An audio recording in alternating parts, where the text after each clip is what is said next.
Doctor నేను మొన్న మీ ఫెసిలిటీకి వచ్చినప్పుడు I have seen a box. Michael Jackson కూడా దీనిలోనే పడుకునేవాడు. లెబ్రాన్ జేమ్స్ దగ్గర నుంచి Virat Kohli, all these guys use it. దాన్ని హైపర్బేరిక్ ఆక్సిజన్ థెరపీ అంటారు.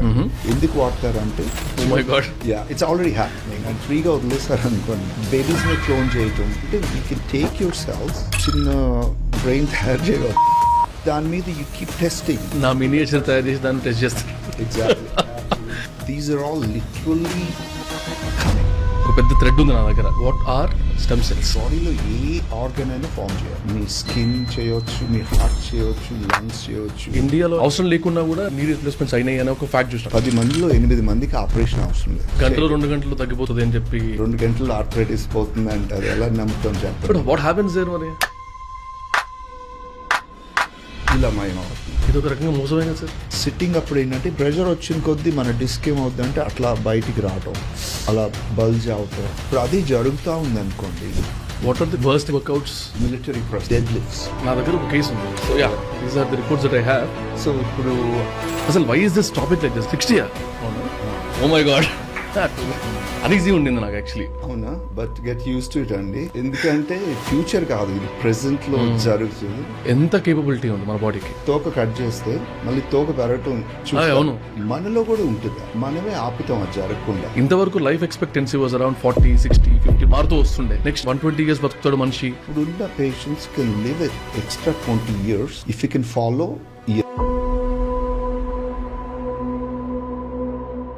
ఈ పాడ్కాస్ట్లో very curious, very fresh attempt చేశాము. అంటే కొన్ని టాపిక్స్ ఈ స్టెమ్ సెల్స్ లాంటివి అసలు వింటుంటే కొంచెం వింతగా అనిపిస్తాయి. అంటే కొన్ని స్టెమ్ సెల్స్ ని కనుక మనం స్టోర్ చేసుకుంటే మన బాడీలో ఎలాంటి పార్ట్ అయినా మళ్ళీ గ్రో చేయొచ్చు, మళ్ళీ తయారు చేయొచ్చు అనే ఒక పాయింట్ విన్నప్పుడు it was very curious.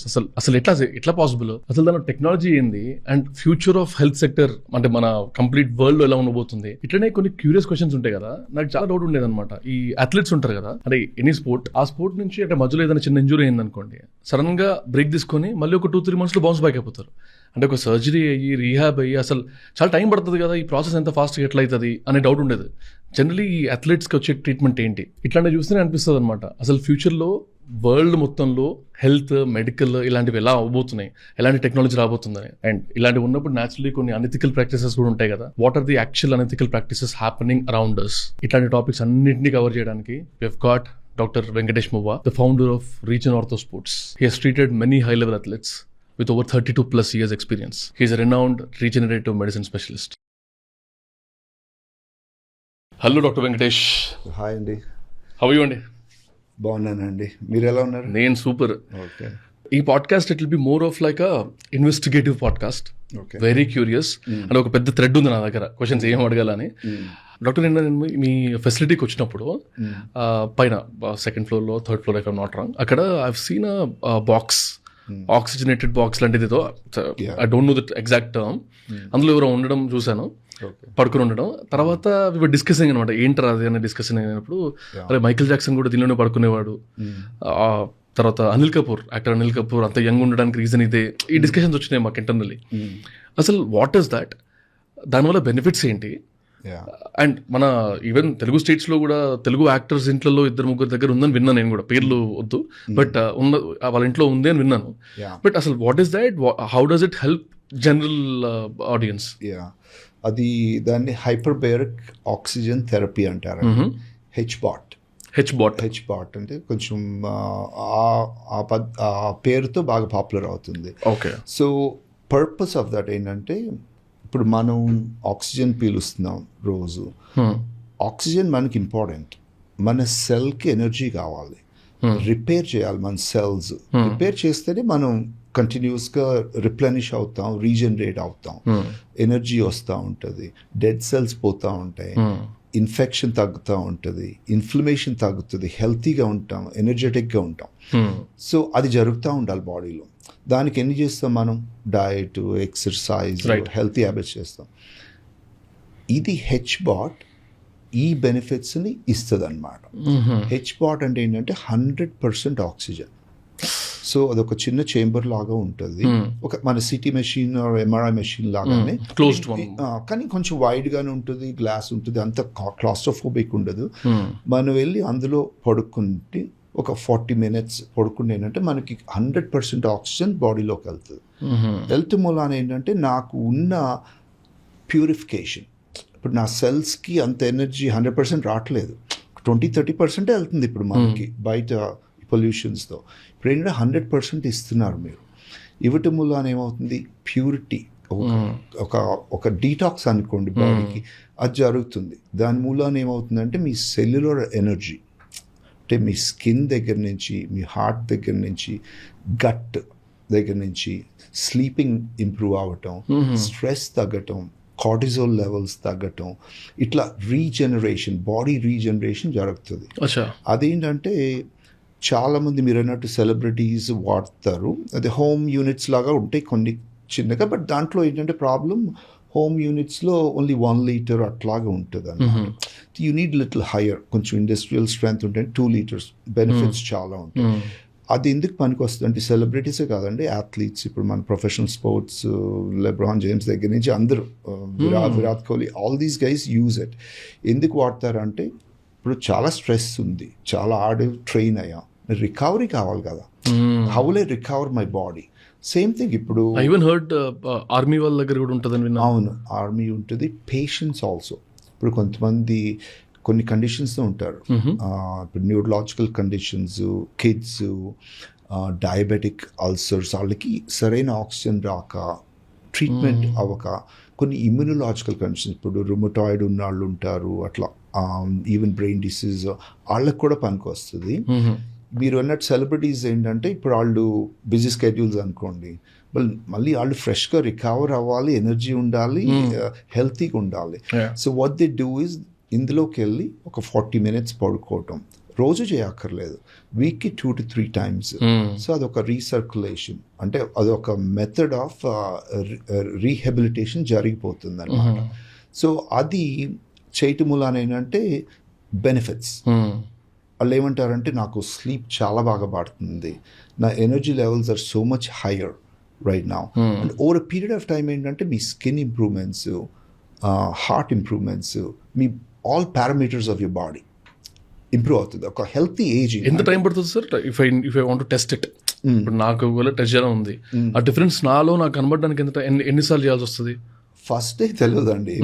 First day ఏంటంటే కొంచెం వియర్డ్గా కూడా అవ్వచ్చు, ఏంటి ఇక్కడ వెళ్తున్నాను అన్నట్టుగా, బట్ కానీ ఎంత గ్లాస్ ఉంటుంది, అన్ని చూసుకోవచ్చు, టీవీ కూడా ఉంటుంది లోపల, so you can watch TV for 40 minutes అట్లా చేసుకుంటూ ఉంటే మూలాన ఏంటంటే కొంచెం ఇన్నర్ ఇయర్ ప్రాబ్లమ్స్, ఇన్ఫెక్షన్ ఉన్న వాళ్ళకి పెట్టాం, ఎందుకంటే మన ఫ్లైట్ ఎక్కితే ఎలా ఉంటుంది ఆ టైప్ అనిపిస్తుంది. సో ఫస్ట్ డే అంతేం తెలియదు, ఒక 2 to 3 sessions చేసిన వాళ్ళు ఏమిటంటే, ఓ నాకు రికవరీ బాగుందండి, మార్నింగ్ లేచినప్పుడు చాలా ఫ్రెష్గా అనిపిస్తుంది, నా ఆక్సిజనేషన్ బాగుంది, ఎనర్జీ బాగా వస్తుంది. It's almost like an anti ageing అనమాట. అంటే ఏజ్ని ఆపటం కాదు, ఏజ్ని ఆల్మోస్ట్ వెనక్కి తీసుకెళ్తాం లాగా. అంటే మీ బాడీ అంతా ఒక స్ట్రెస్లో ఉంటుంది కదా, ఆక్సిడేటివ్ స్ట్రెస్ అంటాం, అది సెల్ బై సెల్ మన స్ట్రెస్ పెరిగిన కొద్దీ మన అవతారం కనిపిస్తూ ఉంటుంది, ఎవ్రీ ఇయర్గా మారిపోతూ ఉంటుంది. సో ఇప్పుడు ఏంటంటే it can reverse that, right? అంటే రికవరీ మళ్ళీ వస్తుంది, మళ్ళీ నేను నెక్స్ట్ డేకి రెడీ అవ్వచ్చు. అంటే ఒక ఏజ్ని పెరగకుండా, ఒక డిసీజెస్ రాకుండా ఆపొచ్చు అనమాట. So that he's become very popular. ఈ హెచ్బాట్ చాలా పాపులర్ అయిపోయింది ఇప్పుడు. కాకపోతే ఏంటంటే అది ఒక పెద్ద 2 liters పెట్టాలంటే ఇళ్ళల్లో పెట్టుకోలేరు, చిన్నవి చాలదు. సో అందుకని ఇప్పుడు మన సెంటర్లో పెట్టడం, స్పోర్ట్స్ ఆడేవాళ్ళు, ఈ డిసీజెస్ ఉన్నవాళ్ళు, అంటే ఇప్పుడు డయాబెటిక్ ఉన్నవాళ్ళు, న్యూరలాజిక్ ఉన్నవాళ్ళు, వాళ్ళకి ఏంటంటే ఎక్కువ ఆక్సిజన్ వచ్చి హీల్ అవ్వాలి, ఇన్ఫ్లమేషన్ ఉన్నవాళ్ళు, ఆర్ వెల్నెస్. ఇప్పుడు ఏంటంటే ఇప్పుడు రెగ్యులర్ జిమ్కి వెళ్ళటం వేరు, రెగ్యులర్ జిమ్కి వెళ్ళి ఓన్లీ వర్కౌట్ చేయటం వేరు, మరి రికవరీ కావాలి కదా, రైట్? ఒట్టి మసిల్ పెంచుకోవడమే కాదు, మసిల్తో నా హార్ట్ బాగా అవ్వాలి, లంగ్స్ బాగా అవ్వాలి, బ్రెయిన్ డిసీజెస్ రాకూడదు, డయాబెటీస్ రాకూడదు, అంటే మీ జనరల్ హెల్త్ కూడా బాగా అవ్వాలి, లోపల కూడా బాగా అవ్వాలి. అట్లా ఈ మొడాలిటీస్, హెచ్బాట్ అని ఒకటి ఉంటుంది, ఇంకోటి ఏంటంటే లింఫాటిక్ డ్రైనేజ్ అని ఉంటుంది. అదేంటంటే మన ఫీట్లోంచి హెవీ అవుతుంది కదా ఈవినింగ్ కల్లా, ఫుట్ అంతా స్వెల్లింగ్ వచ్చి మనకి దాన్ని పుష్ చేయడం, లింఫ్నంతా, సో బ్లడ్ సర్క్యులేషన్లోకి వెళ్ళటం, అట్లా హీలింగ్ అవ్వటం, అట్లా these are the things people are. Heavy అవ్వడం అంటే స్పెసిఫిక్ పీపుల్ కా లేకపోతే అందరికి అంటున్నారా? అంటే ఇప్పుడు ఏమవుద్ది అంటే ఇప్పుడు మనకి ఒక ఏజ్ వచ్చిన కొద్దీ ఎక్కువ ఉంటుందండి. అచ్చా. ఇప్పుడు మనకి ఆ బ్లడ్ వెసల్స్ కొంచెం స్ట్రెచ్ అవుతాయి. సో కాళ్ళు లావ్ అవ్వటం, ఈవినింగ్ కల్లా బరువు అవ్వటం, అది ఉండేసరికి స్కిన్ ఏజ్ వాళ్ళకు ఉంటుంది సార్ అట్లా generally? ఏజ్ అని కాదు, ఉమెన్లో ఎక్కువ కనిపిస్తుంది. ఎందుకంటే ప్రెగ్నెన్సీ అవ్వచ్చు, అటుమూలన అవ్వచ్చు, మెన్లో కూడా ఉంటుందండి. అదేంటంటే మనకి ఏదొక లింఫ్ అంటాం, అంటే మన కొంచెం చెడు బ్లడ్ అంటాం, వాటిని పుష్ చేయాలి అక్కడి నుంచి. అది మనం పడుకుని లేస్తే పొద్దున కల్లా కొంచెం కాలు బాగా అవటం ఉంటుంది కదా, అలా కాకుండా ఇప్పుడు ఏంటంటే ఎక్సర్సైజ్ చేసి అంతా చేసి ఒక హాఫ్ అన్ అవర్ ఆ సూట్ వేసుకుంటే లింఫాటిక్ డ్రైనేజ్ కాళ్ళల్లో వేసుకుంటే అది పంప్ చేసి మన పుష్ చేసేస్తుంది. సో మీకు వేస్ట్ మెటీరియల్ ఉండదు నెక్స్ట్ డే కల్లా, యూ వేకప్ ఫ్రెష్. ఇట్లా చాలా ఇది ఒక మెడికల్ ఫిట్నెస్ అంట. సో ఇదంతా పార్ట్ ఆఫ్ మెడికల్ ఫిట్నెస్. ఒట్టి ఫిట్నెస్ వేరు, ఒట్టి ఫిట్నెస్ అందరం చేస్తాం, అది ఫిజికల్ ఫిట్నెస్. ఏంటంటే మెడికల్ ఫిట్నెస్ అంటే ఒట్టి బయట లుక్సే కాదు, లోపల ఇంకా హెల్తీగా ఉన్నాం.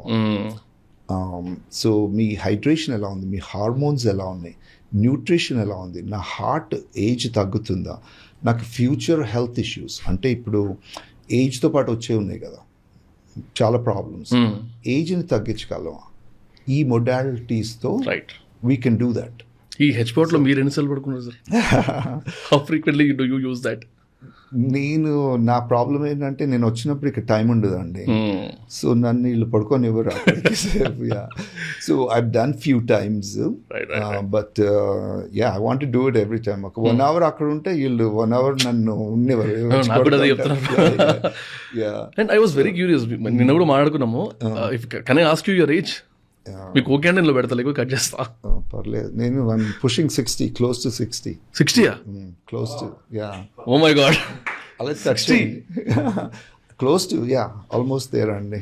యా, అంటే ఓ మై గాడ్.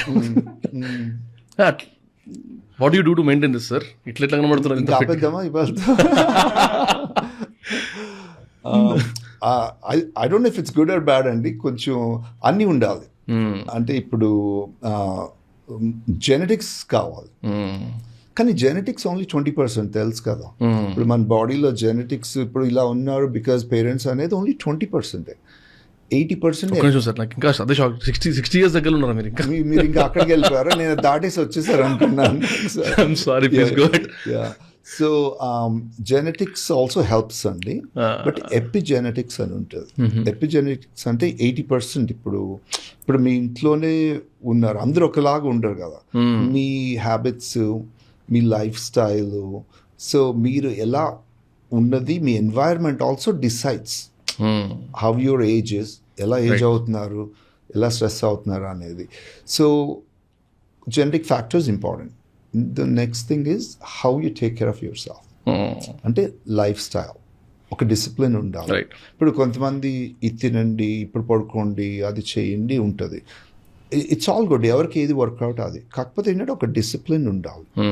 అంటే over indulgence in food, lack of exercise, ఇది ఎక్సర్సైజ్ చేయకుండా ఒట్టి డైట్ చేస్తే నాకు చాలు అట్లా కాదు, అన్ని మొడాలిటీస్ జరగాలి. మొడాలిటీస్ అంటే మెయిన్లీ ఏముంటుందండి, ఎక్సర్సైజు, మనం లోపల ఏం పెడుతున్నాం కరెక్ట్గా, ఒక డిసిప్లినరీ హ్యాబిట్స్, అంటే ఇక స్మోకింగ్, డ్రింకింగ్, అన్ని మోడరేషన్లో, అన్నీ చేస్తాను. బట్ కాకపోతే ఏంటంటే టైం అయిందా, I need to do something. ఆ డిసిప్లిన్ ఉంటే ఏంటంటే కొన్ని నెగిటివ్ ఫ్యాక్టర్స్ని కూడా మనం ఓవర్కమ్ అవ్వచ్చు. On top of all this కొంచెం లక్ ఉండాలి. ఎందుకంటే ఇప్పుడు ఇంజురీ అయిందనుకోండి, ఏమన్నా దెబ్బ అయిందనుకోండి, మళ్ళీ ఇదివరకు రోజులు. ఇప్పుడు ఏంటంటే ఇంజురీ అయితే మేము ఉన్నాం కదా, దాన్ని బాగు చేయవచ్చు అండ్ ఏమంటే మళ్ళీ నార్మల్ అవ్వచ్చు మీరు. సో అట్లా మల్టిపుల్ ఫ్యాక్టర్స్ ఇంపార్టెంట్ అన్నమాట. ఇప్పుడు ఏంటంటే ఇంకా ఫ్యూచర్ ఏంటంటే అసలు అందరికీ పనికొచ్చేలాగా హౌ వీ కెన్ డూ, ఏజ్ని ఎలా ఆపొచ్చు. అదే ఉండింది నాకు యాక్చువల్లీ. సో ఏజ్ ఎందుకు ఆపాలి అంటే సర్టన్ థింగ్స్, అంటే ఏజ్తో కూడుకున్న కొన్ని ఇష్యూస్ ఉంటాయి కదా బాడీకి వచ్చేవి. కరెక్ట్. సో లేకపోతే ఏజ్ ఎందుకు ఏజ్తో మనకు ప్రాబ్లం ఏంటంటే ఏజ్ వచ్చిన కొద్దీ కొన్ని డిసీజెస్ బాగా పెరుగుతుంది, ఇన్సిడెన్స్. డయాబెటీస్ అంటాం, cardiac problems, neuro degenerative problems, అట్లా మీరు ఏజ్ని ఆపడం అంటే బయోలాజికల్ ఏజ్ని కొంచెం కంట్రోల్ చేయడం అంటారా? ఎనీ ఏజ్ని మనం అందరూ అనుకుంటాం కదండి ఏజ్ని ఆపాలి, వెనక్కి తీసుకెళ్ళాలి అని. సో బయోలాజికల్ ఏజ్ అనేది ఇంపార్టెంట్, క్రోనలాజికల్ అంత ఇంపార్టెంట్ కాదు. ఇంపార్టెంటే అంటే ఎన్ని క్యాండిల్స్ బర్న్ చేస్తాం, ఎన్ని ఏళ్ళు బర్త్డే కాదు, ఎంత హెల్తీ. తెలుగులో అంటారు కదండి, బతికినన్నాళ్ళు ఒక రాజులాగా బతకాలని. అంటే ఏంటంటే మనం 100 ఏళ్ళు బతికామని కాదు క్వశ్చన్, అప్పుడు దాకా హెల్తీగా అన్నీ చేయగలిగాము అది. సో ఇప్పుడు ఈ మోడిఫికేషన్స్, ఈ anti ageing, reversal of ageing, ఈ వెల్నెస్, మెడికల్ ఫిట్నెస్, ఈ మొడాలిటీస్తో ఏంటంటే ఆల్మోస్ట్ ఇట్స్ సర్టన్ దట్ ఇప్పుడున్న patients can live extra 20 years if you can follow ఈ అన్నమాట. నేను కూడా ఏదో ఆర్టికల్లో చదివాను సార్, లైక్ అరౌండ్ 2018-19లో, subject to correction, Cristiano Ronaldo ఆయనది ఏజ్ అప్పటికి 33 అనుకుంటా. బయాలజికలీ హీ వాజ్ 28 or 27, 23 అంట, 23 years అంటే అంత డిఫరెన్స్ ఎలా అయిందనేది. I was reading those. ఇక ఇవన్నీ మనకి సినిమాల్లో చూస్తాం, మంచి సినిమాలో అమృతం తాగుతూ ఒకలా ఉంటాం, అట్లా we keep listening all this. కానీ ఇంకొకటి మీతో మాట్లాడుతున్నప్పుడు కూడా, and I read it somewhere also, ఇంకా నెక్స్ట్ ఫ్యూచర్లో ఇంతవరకు life expectancy or life span expectancy was around 40, 60, 50 మారుతూ వస్తుండే. నెక్స్ట్ 100 above వెళ్ళిపోతుంది, 120 years బతుకుతాడు మనిషి, అది ఎక్కువ దూరం లేదు అనేది విన్నా నేను. So what is your opinion on it? Yeah, అంటే డెఫినెట్గా వీ విల్ ఇంక్రీజ్. అంటే ఇప్పుడు లైఫ్ స్పాన్ అని ఉంటుందండి, హెల్త్ స్పాన్ అని ఉంటుంది. లైఫ్ స్పాన్ అంటే ఎన్ని రోజులు బతికామని, హెల్త్ స్పాన్ అంటే ఎన్ని రోజులు హెల్తీగా బతికామని. ఒట్టి లైఫ్ స్పాన్ చాలదు. మామూలుగా ఆన్ అన్ యావరేజ్ ఏముంటుంది అంటే హెల్త్ స్పాన్కి లైఫ్ స్పాన్కి ఒక 10-12 year డిఫరెన్స్ ఉంటుంది. చాలా మంది ఏంటంటే ఒక ఏజ్ వచ్చిన తర్వాత 80s, 90s ఒక 7-8 ఏళ్ళు బెడ్లో ఉంటాం, వాట్ ఎవర్ ఉంటుంది కదా, అది తగ్గించాలంటే 2 క్లోజ్కి తీసుకురావాలి. సో అది చేయాలంటే మీరు ఏజ్ని ఆపాలంటే ఏజ్ని ఎందుకు ఆపాలి? ఎందుకంటే ఈ డిసీజెస్ వస్తాయి, ఏది ఆర్థరైటిస్లు, స్టెమ్ సెల్ కౌంట్స్ తగ్గిపోవటాలు, బ్రెయిన్ డిసీజెస్ వస్తాయి కదా ఒక ఏజ్ తర్వాత. దాన్నే మనం మన సెల్స్ని హెల్తీగా పెట్టామనుకోండి. అంటే ఇప్పుడు నేను అంటున్నా కదా, ఈ మొడాలిటీసు అంటే లైక్ రీజనరేషన్ హెల్తీగా పెడితే ఏంటంటే అవి ఆగుతాయి, అవి రాకపోతే ఏంటంటే మీ ఏజ్ పెరిగినా మీరు ఇంకా యంగ్గా ఉండొచ్చు. అంటే మీ ఎనర్జీ లెవెల్స్ ఉంటుంది, మీ మసిల్ స్ట్రెంగ్త్ ఉంటుంది. అది ఇట్స్ నాట్ కాన్సెప్ట్ కాదు, జరుగుతుంది. ఇప్పుడు కొన్ని మెడిసిన్స్ కూడా వచ్చినాయి వాటికి. అంటే ఒట్టి మెడిసిన్ వేసుకుంటే నాకు ఏజ్ తగ్గుతూ అని కాదు, మెడిసిన్స్లో కూడా కొన్ని బెనిఫిట్స్ ఉన్నాయి. దీన్ని ఏంటంటే ఒక కస్టమైజ్డ్ ప్రోగ్రామ్, అంటే ఒక పర్సనలైజ్డ్ మెడిసిన్ అనుకోండి. అంటే ఏంటంటే ఇప్పుడు మీ బాడీకి ఏం కావాలి, నా బాడీకి ఏం కావాలో టోటలీ డిఫరెంట్. ఏజ్ అనే కాదు, ఇప్పుడు మీ రిక్వైర్మెంట్స్. ఇప్పుడు మనం మెడిసిన్ ఎలా ట్రీట్ చేస్తాం, మీకు జ్వరం ఉందా, అందరికీ ఇది మెడిసిన్, జబ్బు ఉందా ఇది. ఇప్పుడు ఫ్యూచర్ ఎలా ఉంటుంది అంటే, ఓకే మీకు ఇది తక్కువైంది, మీకు సెల్ కౌంట్ తక్కువైంది అక్కడ, ఆర్ మీకు డీజనరేషన్ పెరిగింది ఇక్కడ. So how can we improve that? మీకు హార్మోనల్ తక్కువైంది, పర్సనలైజ్డ్ మెడిసిన్ అంటాం. సో అది నడుస్తుంది. అది మీరు టేక్ కేర్ చేయగలిగితే ఇప్పటి నుంచే, ఇప్పుడు అన్ని పారామీటర్స్, ఇప్పుడు ఓకే నేను ఇంత తింటున్నాను, ఇంత ఎక్సర్సైజ్ చేస్తున్నాను, చూస్తే ఏంటంటే మీరు ఆ మెథడ్లోకి వెళ్ళిన తర్వాత కొన్ని మార్కర్స్ ఉంటాయి మనకి. ఇప్పుడు కొత్తగా ఒక 10-12 మార్కర్స్, ఏజింగ్ మార్కర్స్ అంట, అవి మనం టెస్ట్ చేయవచ్చు. ఓకే, చెక్ పాయింట్స్ లాంటివి. కమర్షియల్గా కాకపోయినా ఏంటంటే మన ఈ మైటోకాండ్రియల్ హెల్త్ అంటాం, అది టీలోమేర్ లెన్స్ అంటాం, స్టెమ్ సెల్ అంటాం, ప్రోటీన్ క్వాంటిటీ అంటాం, అట్లా చాలా టెస్ట్లు ఉన్నాయి. చేసి మీరు ఈ మెథడ్లో స్లీపింగ్, ఈటింగ్, ఫాస్టింగ్ అన్నీ కరెక్ట్గా చేసి అప్పుడు మీ బయోలాజికల్ ఏజ్ చెక్ చేయండి. You will also see the reversal. అంటే మీ ఈ హెల్త్ అంటే ఇప్పుడు 35 నుంచి 25కి రావటం, that's very possible and that's we're seeing. Already చెప్తుంటే మెల్లిగా చాలా చిన్న బేస్ వాయిస్ తో ఎక్స్ప్లెయిన్ చేస్తుంటే భయం వేస్తుంది నాకు. చనిపోక ముందు 8 ఏళ్ళు బెడ్ మీద ఉంటారు, అదంటే అన్ని గుర్తొస్తున్నాయి నాకు. కొంచెం ఒళ్ళు జాగ్రత్త పెట్టుకోవాలరా. సో అవన్నీ జరుగుతున్నాయి.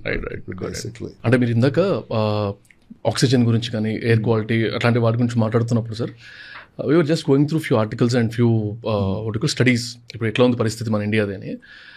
వరల్డ్స్ మోస్ట్ పొల్యూటెడ్ సిటీస్ గురించి చూస్తే వరల్డ్స్, అందులో top 10, I have that article open, top 10 సిటీస్లో ఇండియా ఇస్ టేకింగ్ 9. అంటే టాప్ 10లోనే 9 సిటీస్లో మన ఇండియా ఫస్ట్కి ఢిల్లీ. మన రీసెంట్గా న్యూస్ ఫాలో అవుతున్న వాళ్ళకి ఒకటి మిస్ అయ్యాం కదండి. ఏది సార్? 10కి 10.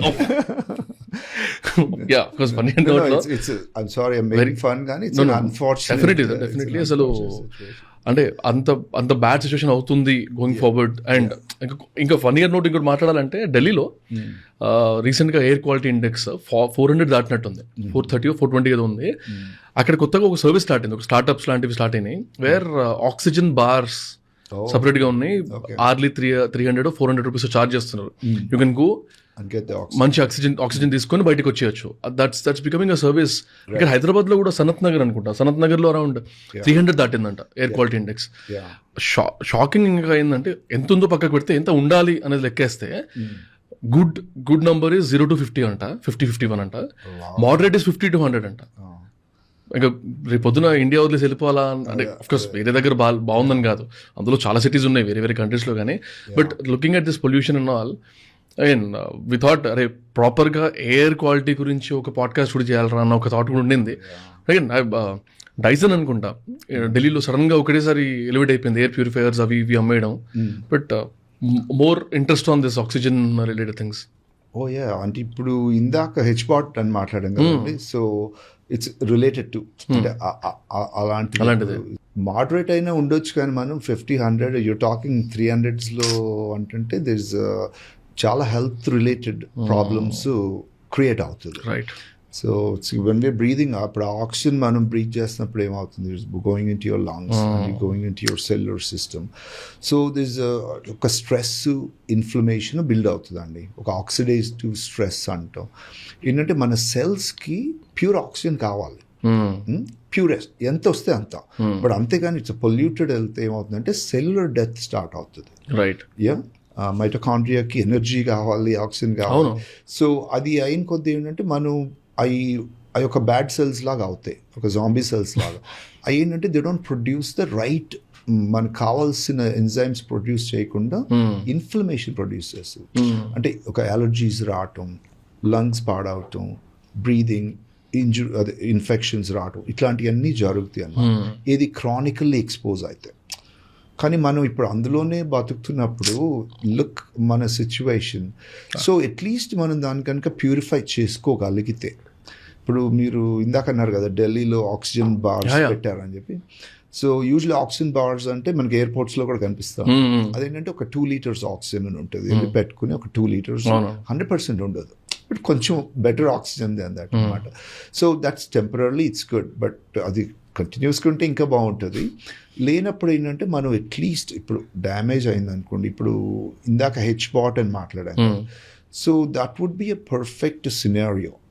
మనం వెళ్ళి if you can kind of మొత్తం ఒక పర్జ్ లాగా ఒక 40-50 minutes కూర్చుని ఆ పార్టికల్స్ అన్నీ మనం తీయగలిగి ఇనఫ్ ఆక్సిజన్ ఇస్తే, అంటే ఇట్స్ ఆల్మోస్ట్ మనం గ్యాస్ కొట్టినట్టే. కార్లో పెట్రోల్ కొడితే కొన్ని రోజులు ఉంటుంది కదా, అట్లీస్ట్ అది ఇవ్వచ్చు అనమాట. సో అట్లా ఇంకా హెచ్బాట్స్ ఇంకా యూస్ఫుల్. ఇప్పుడు మీరు వెస్ట్రన్ వరల్డ్లో వాడుతున్నాం అన్నాము, అసలు ఇండియాలో లిటరల్లీ సందుకి అంత అవసరం ఉంది బేసిక్లీ ఆఫ్ ద పొల్యూషన్ లాగా. So this can be very helpful to వీటిని కాంబాట్ చేయడానికి. డాక్టర్, ఇప్పుడు ఈ యాంటీ ఏజింగ్ కానీ లేకపోతే ఎక్స్పెరిమెంటేషన్, రీసెర్చ్ ఇవన్నీ మాట్లాడుతున్నప్పుడు I thought you are the right person to explain this also. ఈ బ్రయన్ జాన్సన్ అనే ఒక పర్సన్ ఈ మధ్య కొంచెం హడావిడి చేస్తున్నాడు కాబట్టి and very curious to understand ఏమవుతుంది. ఎందుకంటే ఒక పిక్చర్ చూసాను, టీమ్మేట్ పంపించుండే, he tweeted about his own, అంటే చేతిలో ఒక పెద్ద కవర్ పట్టుకుని దాని నిండా ప్లాస్మా ఉంది, ఐ మీన్ ఒక లిక్విడ్ ఉంది, this is my own plasma అనేదో పెట్టి, ఇంకో అందులోనో తన కిడ్ అండ్ తన ఫాదర్ బ్లడ్ ని ప్లాస్మా ఇంజెక్ట్ చేసుకున్నానని సంథింగ్, ఇది చాలా మాట్లాడుతుంటే కొంచెం వియర్డ్ ఉంది వినడానికి, చదవడానికి. First of all what is he trying to do, if you can explain that. నేను అది it's basically I know about that అండి. ఇప్పుడు ఫర్ ఎగ్జాంపుల్ యుఎస్ కానీ ఇండియాలో కానీ ఇప్పుడు మీ blood products, stem cells, platelets ఏం తీసినా మళ్ళీ మీకే ఇవ్వాలి. లైఫ్ సేవింగ్ ఆర్ట్లో ప్లాస్మా ట్రాన్స్ఫ్యూజన్స్ జరుగుతాయి కదా హాస్పిటల్, అది వేరు.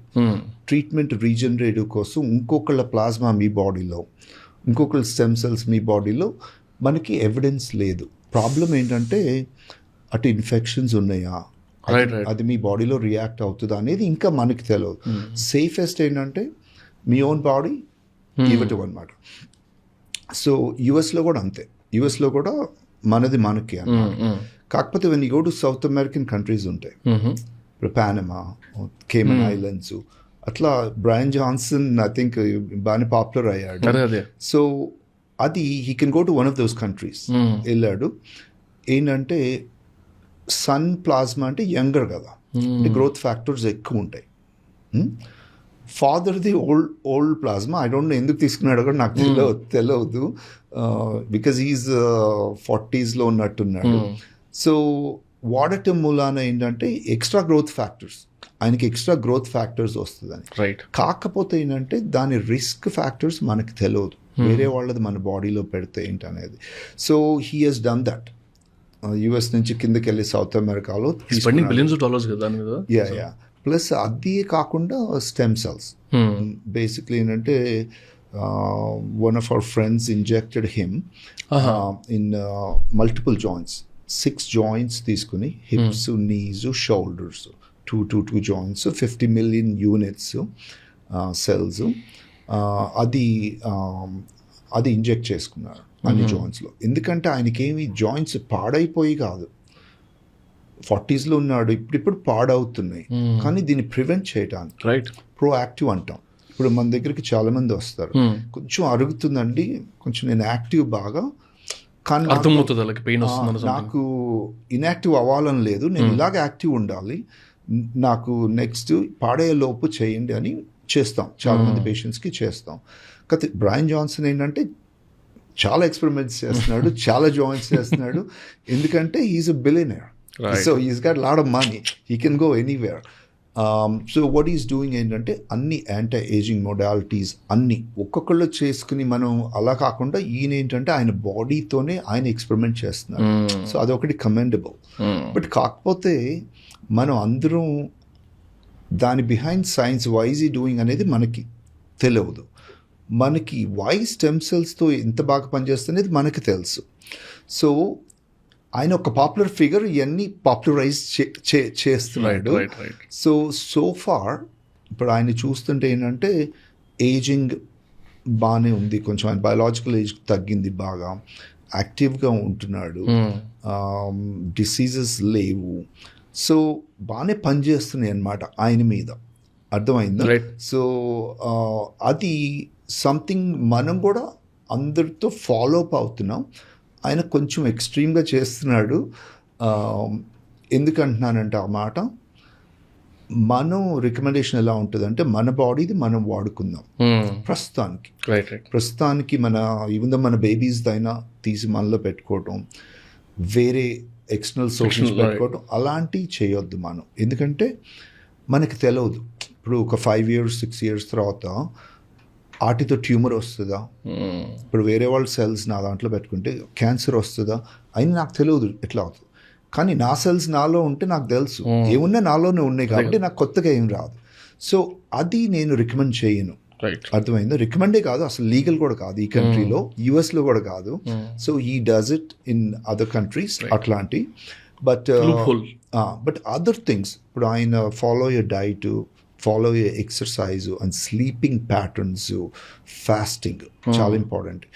ఇవన్నీ మాత్రం మనం ఆయన నుంచి కరెక్ట్ మెథడాలజీ చేస్తున్నాడు, అవి నేర్చుకోవచ్చు. రైట్.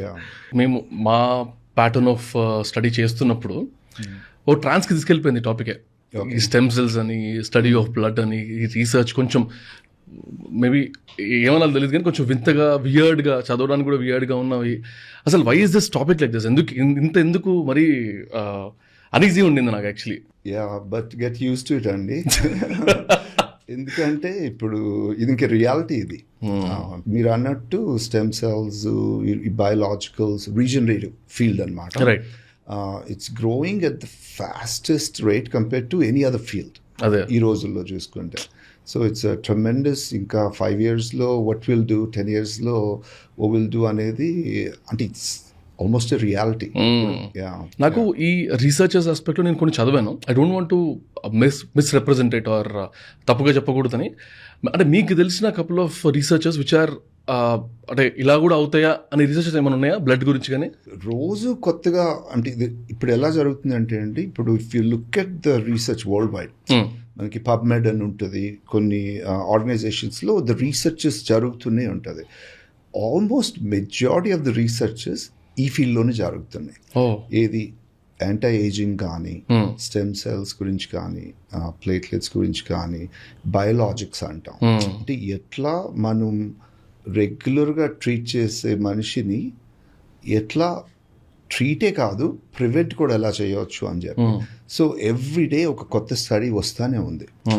బ్రెయిన్ గురించి అవ్వచ్చు, హార్ట్ గురించి అవ్వచ్చు, జాయింట్స్ గురించి అవ్వచ్చు. ఇండియాలో కూడా అది ఈవెన్ మన ఆర్గనైజేషన్లో కూడా హైదరాబాద్లో we have research facility we published అనమాట. సో దిస్ ఇస్ సంథింగ్ ఇంకా మీరు చూసుకుంటే ఇంకా ఎర్లీ స్టేజెస్లోనే ఉన్నాం. ఇప్పటికే చాలా అడ్వాన్స్మెంట్స్ వచ్చినాయి ఇది ఆర్థోపెడిక్స్లో. So you can only imagine what will happen. Orthopaedics ఏంటంటే బాగా అడ్వాన్స్, ఎందుకంటే ఒక 20-25 years నుంచి స్పోర్ట్స్ పీపుల్లో ఇంజురీస్ అవ్వటం, స్టెమ్ సెల్స్ వాడటం, వాళ్ళు మళ్ళీ ఆడుకోవటం, ఇప్పుడు ఈ ప్రొఫెషనల్ ప్లేయర్స్ అంతా ఎలా జరుగుతుంది అదంతా అప్పటి నుంచి స్టార్ట్ అయింది. సో ఈ టైంకి వచ్చేసరికి ఏంటంటే మాకు ఆల్రెడీ ఇనఫ్ ఒక బేస్ ఏర్పడిపోయింది. ఇది ఇన్ని ఏళ్ళుగా జరుగుతుంది, ఇంత రిజల్ట్స్ వస్తున్నాయి, దీని ప్రోటోకాల్స్ ఏంటి, ఎలా చేయాలనేది already orthopedics stem cells already ఒక స్టేజ్కి వచ్చేసింది. వేరే stem cells for example heart, brain, kidneys అవన్నీ ఉన్నాయి కదండి, అవి కూడా ఒక స్టేజ్కి వస్తున్నాయి. కానీ ఇంకా ఫుల్గా ఒక క్లినికల్ ఇప్పుడు వెళ్ళి మీ హార్ట్లో స్టెమ్ సెల్స్ ఎక్కిచ్చేయటం ఇంకా ఆ స్టేజ్కి రాలేదు. రైట్. ఇప్పుడు అంటున్నాను రాలేదు అని, 2 years తర్వాత వచ్చేసిందని కూడా అనవచ్చు, అంత ఫాస్ట్గా నడుస్తున్నాయి అనమాట. So every day there is something or the other happening.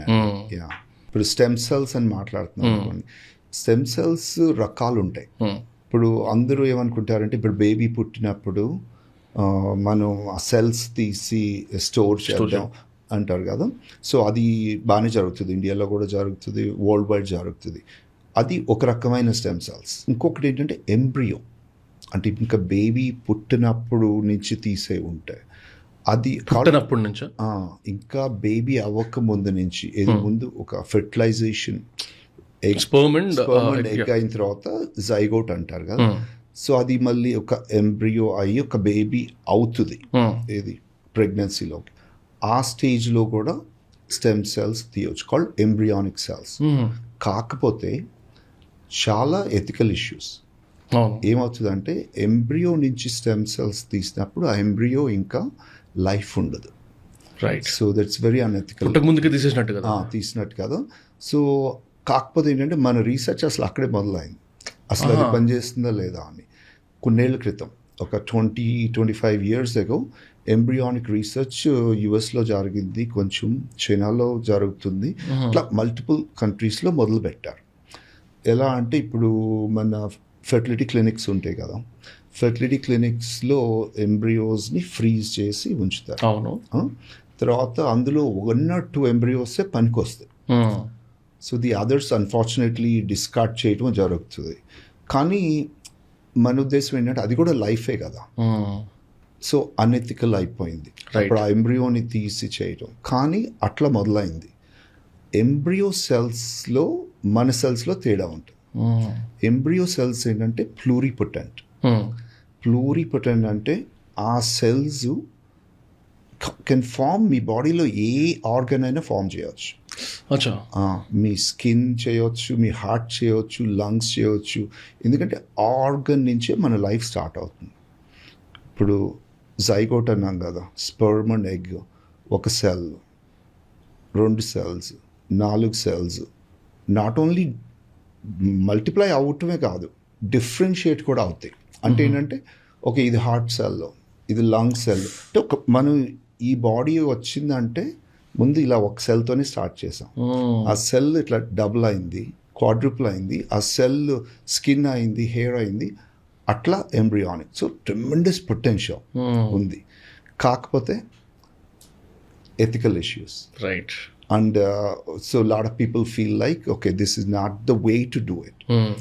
అప్పుడు ఏమైందంటే there is a scientist named Yamanaka, okay, జపాన్లో, షిన్యా ఎమనాకా.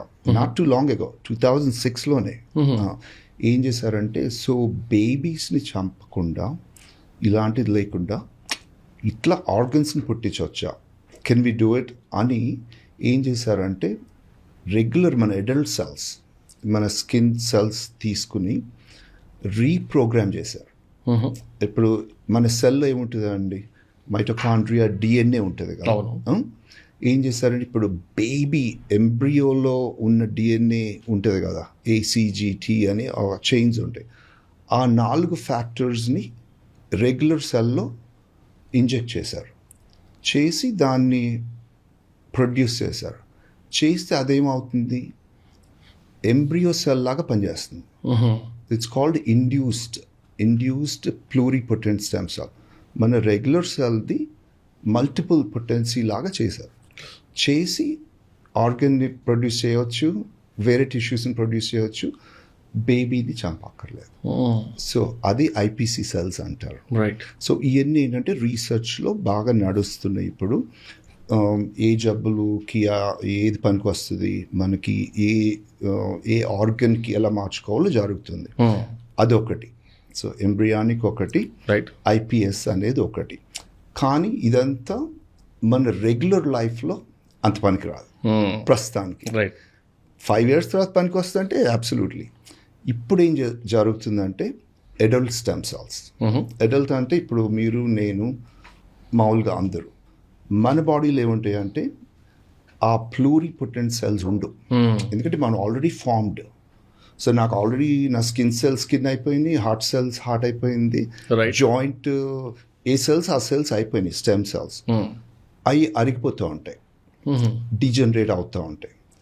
దాంట్లో ఉన్న స్టెమ్ సెల్స్ మళ్ళీ వాటిని ప్రొడ్యూస్ చేస్తూ ఉంటాయి, కానీ ఆ సెల్సే వస్తాయి. సో దీన్ని అడల్ట్ సెల్స్ అంటాం. రైట్. సో ఈ ఫీల్డ్ ఏంటంటే మీ బాడీలోంచి ఇప్పుడే తీసి ఎక్కడైతే అరుగుతుందో అక్కడ పెట్టవచ్చు. మళ్ళీ మీ బాడీ సెల్సే కాబట్టి మీకేం ప్రాబ్లం ఉండదు, సైడ్ ఎఫెక్ట్స్ ఏమి ఉండవు. ఆ కార్టిలేజ్ అరిగితే కార్టిలేజ్లో పెట్టవచ్చు. So they can become, cartilage అంటే జనరల్గా తెలుగులో గుజ్జు అంటారు. గుజ్జు లాంటిది, సాఫ్ట్ టిష్యూ అనుకోండి, బోన్కి మధ్యలో ఉంటుంది, వాటిలో పెట్టచ్చు. టెండన్ అంటాం కదా, ఇప్పుడు ఈ రొటేటర్ కఫ్ అంటాం, డిస్క్ అని ఉంటుంది. డిస్క్ అరుగుతుంటే పెడితే ఏంటంటే సో ఆ డిస్క్ లోపల పెడితే ఏంటంటే ఈ మన అడల్ట్ సెల్స్ ఆ స్ట్రక్చర్స్ అవుతాయి. అదనమాట. అంటే మనకి కూడా అవుతాయి, కానీ ఇలా 4-5 స్ట్రక్చర్సే అవుతాయి అన్నమాట. సో ఆ కేపబిలిటీ మన బాడీలో ఉంటుంది, అందరి బాడీలో ఉంటుంది. సో అందరి బాడీలో ఉంటుంది కాబట్టి మనం వేరే నుంచి తీయక్కర్లేదు, ఎక్కడి నుంచి తీయక్కర్లేదు. మన బాడీ రోజుకి millions and billions of cells form అవుతాయి. Right. Every day. Like for example ఇప్పుడు మీ బాడీ ఆల్మోస్ట్ ఒక లెక్క చూసుకుంటే 80 billion stem cells on an average. ఇవాళ మార్నింగ్ వంశీ ఒక మనిషి బై ఈవినింగ్ టైం కల్లా ఒక సెల్యులర్ ఒక ఎక్స్చేంజ్ జరిగిపోతుంది. అంటే ఇప్పుడు స్కిన్ పోయి కింద నుంచి స్కిన్, మన గట్ సెల్స్ అట్లా రీప్రొడ్యూస్ అవుతూ ఉంటుంది బాడీ. ఎందుకంటే ఈ స్టెమ్ సెల్స్ ఇట్లా ఒక పవర్ ఏమో 2గా మల్టిప్లై అవటం, ఇంకొక పవర్ ఏంటంటే కన్వర్ట్ అవ్వటం టిష్యూస్కి అనమాట. సో అట్లా నాన్ స్టాప్ అవుతూనే ఉంటుంది నాన్ cycle. స్టాప్ అవుతూనే ఉంటుంది. అప్పుడు మనం ఏంటంటే ఎక్కడైతే తక్కువైందో, ఇప్పుడు షోల్డర్ కానీ, నీ కానీ, ఎక్కడైనా బ్యాక్ కానీ, ఎల్బో కానీ, హిప్ కానీ, కార్ట్లేజ్ ఎక్కడైతే తగ్గి ఆర్థరైటిస్ ఎక్కడైతే వస్తుందో ఆర్ ఇంజురీ ఎక్కడైతే ఉందో, మనం ఏంటంటే ఈ సెల్స్ని తీసి బోన్ మ్యారో నుంచి తీసి ఆ ఏరియాలో ప్లేస్ చేయటం మూలాన మళ్ళీ ఆ ఏరియాకి రీజనరేషన్ క్రియేట్ చేయవచ్చు అన్నమాట. అది this is been going on, ఇప్పుడు జరుగుతున్నది. ఇది ఫ్యూచర్ కాదు, ఇది ప్రజెంట్లో జరుగుతున్నది. ఈ రకంగా మనం జాయింట్ ప్రాబ్లమ్స్, ఆర్థ్రటిక్ ప్రాబ్లమ్స్, ఎనీథింగ్ మస్కులోస్కెల్టల్ మన బాడీలో ఉన్నన్నిటిని బాగు చేయవచ్చు అనమాట. దీని మూలాన ఏంటంటే ఒక ఎథికల్ ఇష్యూస్ కానీ వేరే ప్రాణం అలాంటి అవసరం ఉండదు. మన బాడీలోంచి తీయొచ్చు, మళ్ళీ మన బాడీ ప్రొడ్యూస్ చేయవచ్చు. This is called adult stem cells regenerative medicine ఇప్పుడు జరుగుతుంది అదనమాట. రైట్. అంటే నేను కూడా ఈ సర్జికల్ నాన్ సర్జికల్ ట్రీట్మెంట్స్ ఏవైతే ఉంటాయో వాటి గురించి బేసిక్ స్టడీ చేస్తున్నప్పుడు నేషనల్ మెడికల్ కౌన్సిల్ కానీ, మెడికల్ కమిషన్ కానీ ఇవి చెప్పిన ఫ్యాక్ట్స్ ప్రకారం చూస్తున్నప్పుడు, అంటే ఇండియాలో ఇండియా ఉన్నాయి, కొన్ని యూఎస్ ఫ్యాక్ట్స్ కూడా ఉన్నాయి. అట్లీస్ట్ 15 lakh ఇండియన్ పేషెంట్స్ అంటే ఆఫ్టర్ ది సర్జికల్ ట్రీట్మెంట్స్ అని ఆ సర్జికల్ సైట్లో ఎక్కడైతే సర్జరీ అవుతుందో అక్కడ ఇన్ఫెక్షన్స్ వస్తున్నాయి ఎవ్రీ ఇయర్ యాన్యువల్లీ. అంటే 15 లక్షల మందికి ఇన్ఫెక్షన్స్ వస్తున్నాయంటే వాట్ ఈస్ హ్యాపెనింగ్ దేర్? అంటే is it wrong surgical procedure? దాంతోపాటు ఇంకోటి ఏం చూసానంటే ఇండియాలో అయినా కంప్లీట్ నీ రీప్లేస్మెంట్ కేసెస్లో at least 48% were not actually needed. అవసరం లేకుండా కూడా నీ రీప్లేస్మెంట్స్ అయినాయి అనే ఒక ఫ్యాక్ట్ చూసిన ఫ్యూ ఇయర్స్ బ్యాక్. ఇంకా ఆ ఇయర్లో తక్కువ ఉన్నాయి, ఇప్పుడు ఇంకా పెరుగుతున్నాయి. సో ఆ సెన్స్లో అగైన్ సబ్జెక్ట్ టు కరెక్షన్. అసలు నాకు డౌట్ ఏంటంటే సర్జికల్ ట్రీట్మెంట్స్ నిజంగా ఇట్లా అన్నెసెసరీగా చేస్తున్నారా అనే ఒక దగ్గర నుంచి తిరుగుతూ సరే నాన్ సర్జికల్ ఎంతవరకు కరెక్ట్ అనే ఒక డౌట్ నుంచి వచ్చిందనమాట. అండ్ కొన్నిసార్లు మాట్లాడితే కొంతమంది డాక్టర్స్ కానీ కొంతమంది దే సే దట్ ఈ స్టెమ్ సెల్స్ కానీ లేకపోతే ఇవన్నీ స్కామ్ ఆఫ్ ది సెంచురీ అంటారు. Like I wanted your opinion on it. Surgery ఎందుకు ఎక్కువ జరుగుతుంది అనేది ఏంటంటే మన ఇండియాలో we are heavily surgery focused country. Okay, అంటే ఏంటంటే ఇప్పుడు ఫర్ ఎగ్జాంపుల్ మీకు చెస్ట్ పెయిన్ వచ్చింది అనుకోండి, కార్డియాక్ సర్జన్ దగ్గరికి వెళ్తారా, కార్డియాలజిస్ట్ దగ్గరికి వెళ్తారా? కార్డియాలజిస్ట్ దగ్గరికి వెళ్తారు. లేదు కార్డియాక్ ఆపరేషన్ కావాలంటే కార్డియాక్ సర్జన్ దగ్గరికి వెళ్తారు. అదే ఆర్థోపెడిక్ దెబ్బ తగిలింది అనుకోండి, ఆర్థోపెడిక్ సర్జన్ దగ్గరికి వెళ్తారా, ఆర్థోపెడిక్ డాక్టర్ సర్జన్ దగ్గరికి వెళ్తాం. ఎందుకంటే ఆర్థోపెడిక్ డాక్టర్స్ ఉండరు. ఇప్పుడు ఇట్లా మనలాగా రీజనరేటివ్ స్పెషలిస్ట్ ఇది కొత్త ఫీల్డ్గా. సో ఇండియాలో ఏంటంటే హెవీలీ సర్జన్ బేస్డ్ కంట్రీ. ప్రతి దెబ్బకి సర్జరీ అక్కర్లేదు, అర్థమైందా? సో ఒక బయాస్ ఉంటుంది. Naturally surgeons like to do surgery. కాకపోతే ఏంటంటే ఈ field regenerative field, non surgical field అంత ఇండియాలో అంత గ్రో అవ్వలేదు. కాబట్టి మనకి చిన్నప్పటి నుంచి పెరిగిద్దంతా అరే దెబ్బ తగిలింది, సర్జన్ దగ్గరికి వెళ్దాం, ఆపరేషన్ చేసుకుందాం. ఆపరేషన్ క్యాండిడేట్ కాకపోతే చేసేది ఏముండదు, ఫిజికల్ థెరపీ అట్లా సఫర్ అవటం. ఈ ఫీల్డ్ వచ్చిన తర్వాత ఏమైందంటే సర్జరీల పని అంత అవసరం లేదు అందరికీ, కొంతమంది కావాలి. ఈ మొదటి స్టేజ్లో చిన్న దెబ్బలు, చిన్న ఆర్థరైటిస్, స్టేజ్ 1, 2, 3లకి ఆపరేషన్ అక్కర్లేదు. కానీ ఇండియాలో ఎందుకు ఎక్కువ జరుగుతుందంటే ఈ మధ్య ట్రీట్మెంట్స్ లేవు కాబట్టి ఎక్కువ, ఇప్పుడు దాకా ఈ రీజనరేటివ్ ట్రీట్మెంట్స్ లేవు కాబట్టి జరుగుతుంది. ఇంకొకటి ఏంటంటే సర్జరీ అంటే చాలా ఇన్వాల్వ్ అయి ఉంటుందండి. ఏంటంటే ముందు కటింగ్ ఉంటుంది, రైట్? ఇంకోటి ఏంటంటే మనం మారుస్తున్నామా, జాయింట్ని తీసి జాయింట్ని మారుస్తున్నామా. ఇంకోటి ఏంటంటే ఎనెస్థీజియా, బాడీని ఒక మెషిన్లో పెట్టడం ఎనెస్థీజియాలో. సో మనిషి అది తట్టుకోగలడా, వేరే ప్రాబ్లమ్స్. కట్ చేసినప్పుడు ఇన్ఫెక్షన్ వస్తుందా, మనము ఒరిజినల్ జాయింట్ తీసి మెటల్ పెట్టినప్పుడు అది సక్సెస్ అవుతుందా. సో ఈ రిస్క్లు అన్నీ ఉన్నాయి. ఎక్కువ మందికి సక్సెస్ అవ్వచ్చు, ఎక్కువ మందికి కాంప్లికేషన్స్, ఫెయిల్యూర్స్ కూడా అవ్వచ్చు. ఎందుకంటే సర్జరీ అంటే అలా వెళ్ళి ఇలా వచ్చేది కాదు. సక్సెస్ అవుతుంది, చాలా మంది బాగా చేస్తారు, మంచి డాక్టర్లు ఉన్నారు. కాకపోతే ఆ రిస్క్ అనేది రిస్క్ ఉంటుంది అందరికీ. So that's why complications with any surgery, ఆర్థోపెడికే కాదు, సర్జరీ అంటేనే కాంప్లికేషన్. కానీ కొంతమందికి తప్పదు. కొంతమందికి ఏంటంటే సర్జరీ అవసరం లేదు. యాక్చువల్లీ కొంతమంది కాదు, 10 మందిలో 8 మందికి ఆపరేషన్ అవసరం లేదు. ఓకే. ఇప్పుడు 10 మంది కాలు నొప్పితో వచ్చారు మన దగ్గర. ఒకళ్ళు ఇప్పుడిప్పుడే మొదలై వస్తారు, ఒకళ్ళు 1, 2, 3 years అంటారు. అంటే స్టేజ్ 1లో వస్తారు, స్టేజ్ 2లో వస్తారు, 3లో వస్తారు, 4లో వస్తారు. 4 అంటే ఏంటంటే ఇక్కడ మరీ బోన్ మీద బోన్ వచ్చేసి ఇంకా స్పేస్ లేదు, అక్కడ స్పేస్ లేదు. ఆ కార్టిలేజ్ అంటాం కదా, గుజ్జు అంటాం, అదంతా పోయినట్టు. అది గుజ్జులానే ఉంటుంది అసలు యాక్చువల్గా అయితే. గుజ్జు కాదండి, అది గుజ్జు అంటే లిక్విడ్ కదా. ఇది మోర్ లైక్ రబ్బర్ అనుకోండి, ఒక రబ్బర్ లేయర్ లాగా ఉంటుంది, కుషన్ లాగా. సో మొత్తం పోయింది అనుకోండి, పోయి బోన్ టచ్ అవుతుంది అనుకోండి, ఇంకా దాన్ని మనం రిపేర్ చేయలేం. ఆ స్టేజ్ 4 వాళ్ళకి సర్జరీ చాలా మంచిది. కానీ ఈ 4 స్టేజ్లో ఒక్కళ్ళకే సర్జరీ కావాలి. కానీ ఇప్పుడు ఈ ముగ్గురికి కూడా ట్రీట్మెంట్స్ లేవనుకోండి, ఏం చేస్తారు, కొంచెం సర్జరీలు ముందు చేయటం. రైట్. అందుకని కొంచెం ఆ సర్జరీ ఎక్కువ నడుస్తుంది ఇక్కడ. సో ఇప్పుడు ఏంటంటే ఈ ముందు స్టేజెస్ వాళ్ళని ఇప్పుడే బాగు చేసాం అనుకోండి, కార్టిలేజ్ కొంచెం ఉంది, అంటే వితౌట్ సర్జరీ. ఇప్పుడు మన స్టెమ్ సెల్స్ కానీ రీజనరేటివ్ అని మాట్లాడుతున్నాం కదా, వీటితో ఏంటంటే వాటిని రిపేర్ చేయవచ్చు, కార్టిలేజ్ని రిపేర్ చేయవచ్చు, జాయింట్ని ఇంప్రూవ్ చేయవచ్చు, స్టెమ్ సెల్ని గ్రో చేయవచ్చు, అక్కడ బ్లడ్ సప్లై ఇంప్రూవ్ చేయవచ్చు. అంటే ఒక ఆర్థరైటిస్ అనే జాయింట్ని కొంచెం నార్మలైజ్ చేయవచ్చు, రెగ్యులర్ జాయింట్ లాగా చేయవచ్చు అన్నమాట. సో అట్లా చేయటం మూలాన ఆపరేషన్ అందరికీ అవసరం లేదు, కొంతమందికి కావాలి, 100% కావాలి వాళ్ళకి. అంతేగాని ప్రతి స్టేజ్ వాళ్ళకి ఆపరేషన్ అక్కర్లేదు. రైట్. సో మీరు ఇందాక అన్న పాయింట్ స్కామ్ అని, పాజిటివ్స్ కంటే నెగిటివ్ ఎక్కువ విన్నాను అందుకని. నేను అంటే బేసికలీ ఇక్కడ ఎక్కువ వింటాను. లైక్ ఇట్లా మిగతా అంతా ఏంటంటే ఒక సైన్స్ బేస్డ్ నడుస్తుంది అంతే కదా వరల్డ్ వైడ్.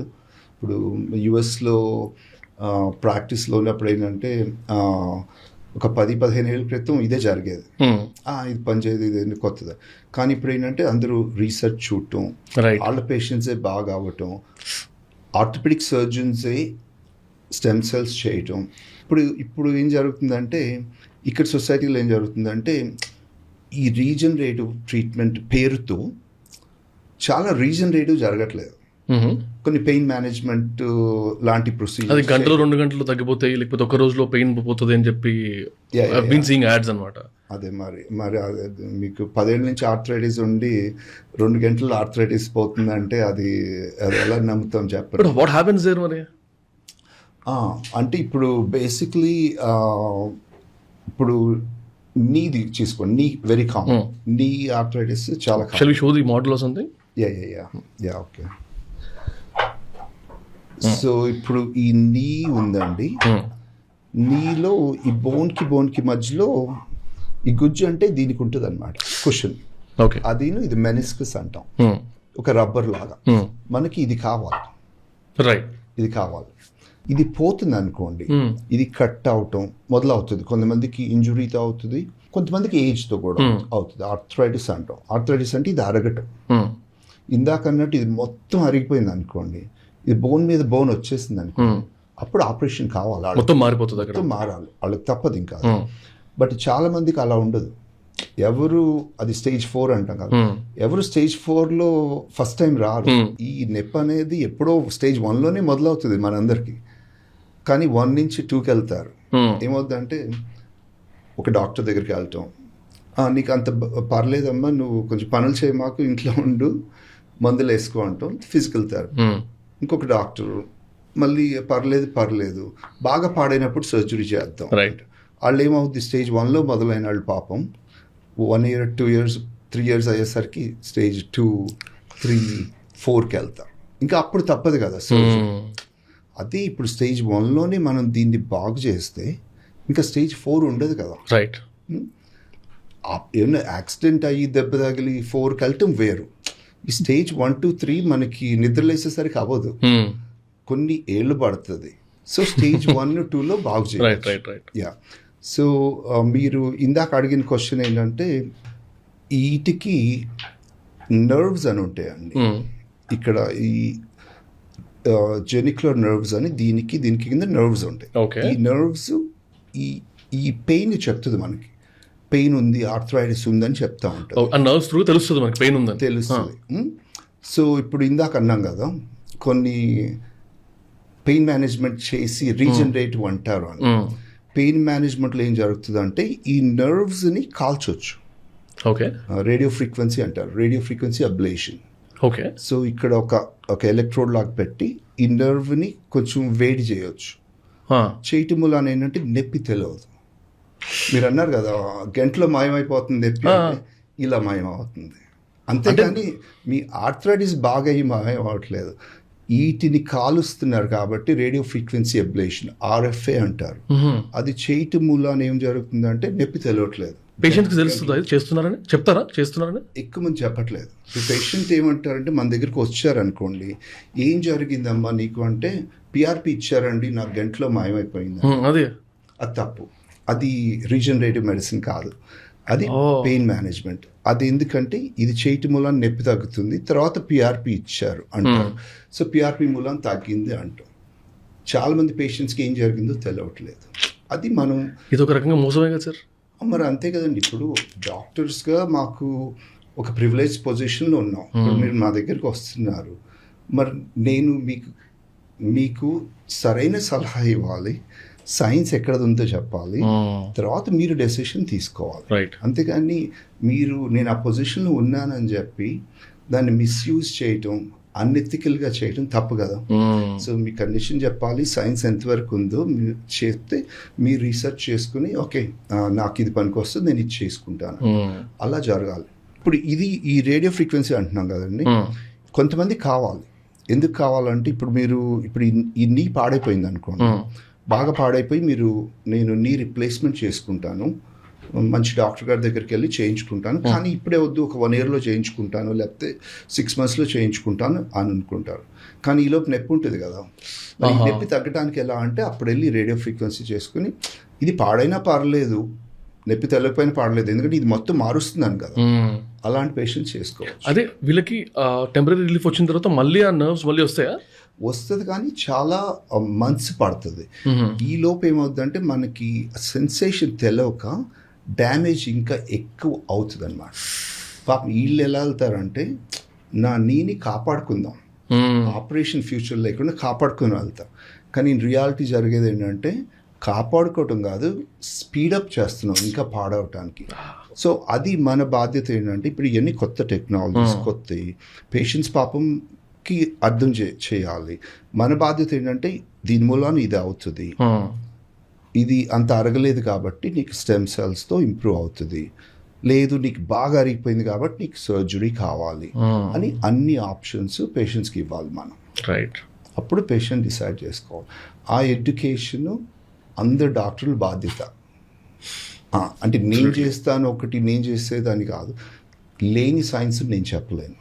ఎందుకంటే ఇది ఒక వరంగా భావించాలి. ఎందుకంటే ఈ రీజనరేటివ్ ఫీల్డ్ రావటం, స్టెమ్ సెల్స్తో వండర్స్ జరగటం, ఇంత మంచి ఫీల్డ్ని ఇట్లా కొంతమంది ఆ పేరుని పాడు చేయటం, అంటే లేనిపోని క్లెయిమ్స్ చేయటం, కొంతమంది ఏమో ఇది స్కామ్ అంటాం. ఎందుకంటే వీళ్ళు ఇలా పిచ్చిగా మాట్లాడటం వల్లనే అలా అక్కడి నుంచి ఇప్పుడు ఎందుకంటే ఇప్పుడు మనం ఏం మాట్లాడినాం, ఇప్పుడు నేను మాట్లాడినా ఎవరిని మాట్లాడినా ఎవిడెన్స్ బేస్డ్ కావాలి. ఎవిడెన్స్ అంటే ఇప్పుడు స్టెమ్ సెల్స్తో ఏం గ్రో అవుతుంది, ఎన్ని పేషెంట్స్ స్టడీ చేసాం, వరల్డ్ వైడ్ ఎన్ని స్టడీస్ జరుగుతున్నాయి, ఇవన్నీ జరగాలి. ఒకసారి ఎవిడెన్స్ ఉన్న తర్వాత, మల్టిపుల్ స్టడీస్ అయిన తర్వాత, సేఫ్టీ చూపించిన తర్వాత డోసేజ్ అంతా ఆ ప్రొసీజర్ చేయవచ్చు. దాని గురించి మనం వ్యాలిడేట్ చేయవచ్చు, ఇది నడుస్తుందండి ఈ స్టేజ్లో వాళ్ళకి ఇంత జరుగుతుందని. అట్లా అది ఎవిడెన్స్ బేస్డ్. అది ఉంటేనే నేను ఏమన్నా మాట్లాడగలను. ఇప్పుడు నేను వచ్చేసి దీంతో PRP ఇచ్చేస్తాను, మొత్తం మీకు ఆర్థరైటిస్ మాయమైపోతుందని ఫాల్స్ క్లెయిమ్స్ ఎక్కడన్నా అడ్వర్టైజ్ కానీ మాట్లాడుతూ ఉంటే నెక్స్ట్ డే నాకు నోటీస్ వచ్చేస్తుంది. We have to be with in limitations. కానీ అప్రూవల్ కూడా లేదు కదా దీనికి. FDA అప్రూవల్ చాలా ప్రొసీజర్స్కి ఉండదు. ఇప్పుడు లాస్ట్ 10-15 years నుంచి ఎనీ ఇన్నోవేషన్స్, ఇప్పుడు కార్డియాక్ క్యాథెటర్ పెడతారు కదా, ఇప్పుడు ఆ కొత్త టెక్నిక్స్ కూడా FDA అప్రూవల్ ఉండదు, కానీ చేయవచ్చు. FDA అప్రూవల్ ఎప్పుడు వస్తుందంటే బాగా ఒక 20-30 years of రీసెర్చ్ పెట్టి FDA doesn't do research. Research అంతా క్లినిషియన్స్ ఇన్స్టిట్యూషన్స్ చేస్తాం. చేసి మేము పబ్లిష్ చేసిన తర్వాత FDA అప్రూవల్ ఇచ్చి ఇన్సూరెన్స్ మీద పెడతారు. FDA last. తెలుగు సినిమాలో పోలీస్ లాస్ట్ వస్తారు కదండి. సో అలా వాళ్ళు లాస్ట్ వచ్చి ఓకే మీరు ఒక 1000 స్టడీస్ చూపించారు, బాగుంది, ఇది ఇన్సూరెన్స్ మీద కవర్ చేస్తాను. సో ఎనీ న్యూ ఇన్నోవేషన్, ఇప్పుడు ఏ ఫీల్డ్ అయినా, ఇప్పుడు కార్డియాలజీ కొత్త ఫీల్డ్ అయినా కూడా 10-15 ఏళ్ళు కానీ FDA అప్రూవల్ రాదు. కాబట్టి FDA మాకేం చెప్తుంది అంటే ది గివ్స్ us పర్మిషన్స్ ఏంటంటే మీరు ఈ పద్ధతిలో చేస్తే ఇట్స్ సేఫర్, సేఫ్టీ చూపించారు, దీన్ని మెనిపులేట్ చేయకుండా మీరు ఆ ప్రోటోకాల్ చేయండి, యూ కెన్ డూ ఇట్. అట్లా we have approval of it. Right. Not like FDA complete అది వరల్డ్లోనే లేదు, ఇక్కడే కాదు, వరల్డ్లో లేదు. ఇండియాలో కూడా ఏంటంటే ICMR కంట్రోల్ చేస్తుంది, ఇంకా సెల్యులర్ అథారిటీ. వాళ్ళు ఏంటంటే మాకు కొన్ని రూల్స్ ఇస్తారు. రూల్స్ ఏంటంటే ఓన్ బాడీ నుంచి తీయవచ్చు, మెనిపులేట్ చేయమాకండి, అంటే తీసుకెళ్ళి కల్చర్ చేసి దాన్ని మెనిపులేట్ చేసి సెల్ కాకుండా సేమ్ కల్చర్ అంటే డెవలపింగ్ ఇన్ ది ల్యాబ్స్ కదా sir, developing in the labs. కాకపోతే సేమ్ డేనే తీసి దాన్ని ప్యూరిఫై చేసి ఎమ్మటే ఇవ్వండి. It's legally double, they give permissions. So ఇప్పుడు మీ ల్యాబ్లో ఉంది కదా అలాంటి? అవునండి. ఇప్పుడు మనం స్టెమ్ సెల్స్ ఇండియాలో చేయాలంటే ఏంటంటే ICAR పర్మిషన్స్ తీసుకోవాలి. తీసుకుని మనం సేఫ్టీ ప్రూవ్ చేయాలి. సేఫ్టీ అంటే కొన్ని pre clinical studies. So we have research department. ఒక 6 months ఆ స్టడీస్ అయిన తర్వాత అవన్నీ అప్రూవల్ అయిన తర్వాత వీ కెన్ డూ దెమ్ అనమాట. సో ఇవన్నీ కాన్స్టెంట్గా జరుగుతూనే ఉంటాయి. అది అయిన తర్వాత వీఆర్ ఆఫరింగ్ దోస్ థింగ్స్ అనమాట. అది కూడా only orthopedic. I can only offer for orthopedic. నాన్-ఆర్థోపెడిక్కి మళ్ళీ దానికి ఒక వేరే పద్ధతి, ఇంకా స్టడీస్ చాలా జరగాలి. బట్ ఆర్థోపెడిక్ వరకు ఎక్సెప్టబుల్ కండిషన్స్కి we can treat all those things అనమాట. అంటే దీని గురించి మల్టిపుల్ వ్యూ పాయింట్స్ విన్నాను కాబట్టి ఐఎమ్ స్టిల్ క్యూరియస్ అండ్ కొంచెం డౌట్ఫుల్ కూడా ఉన్నాను. I post my questions, maybe you can answer. ఒక పబ్లిక్ ఫోరంలో ఉన్నప్పుడు when there are people who are watching, అన్ని అవర్స్ కూర్చొని చూస్తున్నప్పుడు కొంచెం మిస్ఇన్ఫర్మేషన్ కానీ లేకపోతే ఒక సైడ్ తీసుకోవడం కూడా ఇట్స్ నాట్ రైట్. కాబట్టి we keep taking multiple opinions అనమాట, ఎక్స్పర్ట్స్ ఒపీనియన్స్ టెక్నికలీ. సో ఈ ఫీల్డ్కి సంబంధించిన డాక్టర్స్తోని నేను ఆల్రెడీ వర్క్ చేసిన వాళ్ళతో మాట్లాడిన తర్వాత ఐ హ్యాడ్ ఫ్యూ డౌట్స్, అవే అడుగుతున్నాను మిమ్మల్ని. సో ఒక క్వశ్చన్ ఉంది నాకు. When I was talking to a doctor orthopaedician, he mentions that ఇప్పుడు ఎగ్జాంపుల్ ఇక్కడ డ్యామేజ్ అయింది అనుకోండి, మెనిస్కస్ అనుకుందాం, అక్కడ మెనిస్కస్ లోపల ఉంటుంది కదా, if I'm not wrong. So ఇప్పుడు డ్యామేజ్ అయిన తర్వాత పార్షియల్ టేర్ అయింది అనుకుందాం, టేర్ అవుతుంది కదా. టేర్ అయిన తర్వాత ఒకవేళ ప్రాపర్గా సర్జరీ చేసుకోకుండా ప్రాపర్గా ఫిజియోథెరపీ చేసుకొని ప్రాపర్ ఎక్సర్సైజ్ చేసుకొని ఎప్పటికప్పుడు స్ట్రెంత్ పక్కన ఉన్న మజిల్స్ని కనుక స్ట్రెంగ్తన్ చేసుకుంటే ఇవి లేకపోయినా నడుస్తుంది, ఇది పోయినా నడుస్తుంది అని ఒక పాయింట్ విన్నా. నెక్స్ట్ థింగ్ ఏంటంటే దానంతలో అది హీల్ అవుతుంది అని ఇంకో పాయింట్ విన్నా.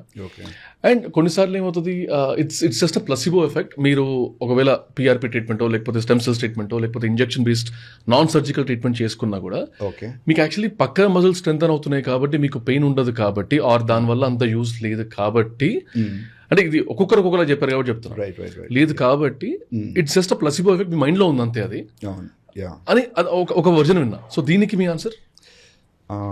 సో బేసిక్లీ ఏంటంటే కొన్ని కరెక్టే మీరు చెప్పింది, కొన్ని పాయింట్స్ ఏంటంటే ఇప్పుడు కొన్ని మన బాడీలో కొన్ని టిష్యూస్ ఉంటాయి. సో మెనిస్కస్ అన్నాం కదా, ఇది మెనిస్కస్, ఇది కార్టిలేజ్ అంటాం, అదే గుజ్జు అంటాం కదా, రబ్బర్ లాగా ఉంటుంది. సో ఈ టిష్యూస్ ఆర్ ఈవెన్ టెండన్స్, ఇప్పుడు ఇది ఒక టెండన్, ఇప్పుడు ఇందులో ACL అని ఉంటుంది, ఇంకొకటి అదొక లిగమెంట్. ఈ స్ట్రక్చర్స్ ఏంటంటే మనం ఎలా పుట్టామో ఎంత బ్లడ్ సప్లై ఉందో అంతే ఉంటుంది. తర్వాత మనం బ్లడ్ సప్లై పెరగటం ఇంకా ఇంప్రూవ్ అవ్వటం ఉండదు. సో మన ఏజ్ ఎంతున్నా ఒక్కసారి దీనికి కనుక కట్ అయింది అనుకోండి, లైక్ ఫర్ ఎగ్జాంపుల్ ఇది కట్ అయింది, మెనిస్కస్ కట్ అయితే ఏమవుతుందంటే ఆ బ్లడ్ సప్లై ఆగుతుంది, ఇటు నుంచి అటు వెళ్ళదు కదా. ఇప్పుడు మీకు బాడీలో స్టెమ్ సెల్స్ ఉంటాయి, మీ బాడీలో స్టెమ్ సెల్స్ బ్లడ్ ద్వారా వచ్చి లోపలికి వెళ్ళి హీల్ చేస్తుంది ఎక్కడైనా. और ఈ బోన్లెస్ స్టెమ్ సెల్స్ ఉంటాయి ఇక్కడ. సో ఇలా వెళ్ళి హీల్ చేస్తుంది. కానీ ఇక్కడ కట్ అయింది అనుకోండి, స్కూప్ అక్కడ వెళ్ళడానికి లేదు, లేనప్పుడు ఏమవుతుంది, లోపల ఆల్రెడీ బ్లడ్ సప్లై లేదు, బయట నుంచి రావట్లేదు. ఏమవుతుంది, అది ఇంకా అరిగిపోవటం, ఇంకా కట్ అయిపోవటం, ఇంకా వేరైపోవటం జరుగుతుంది. ఇది ఫ్యాక్ట్ అన్నమాట.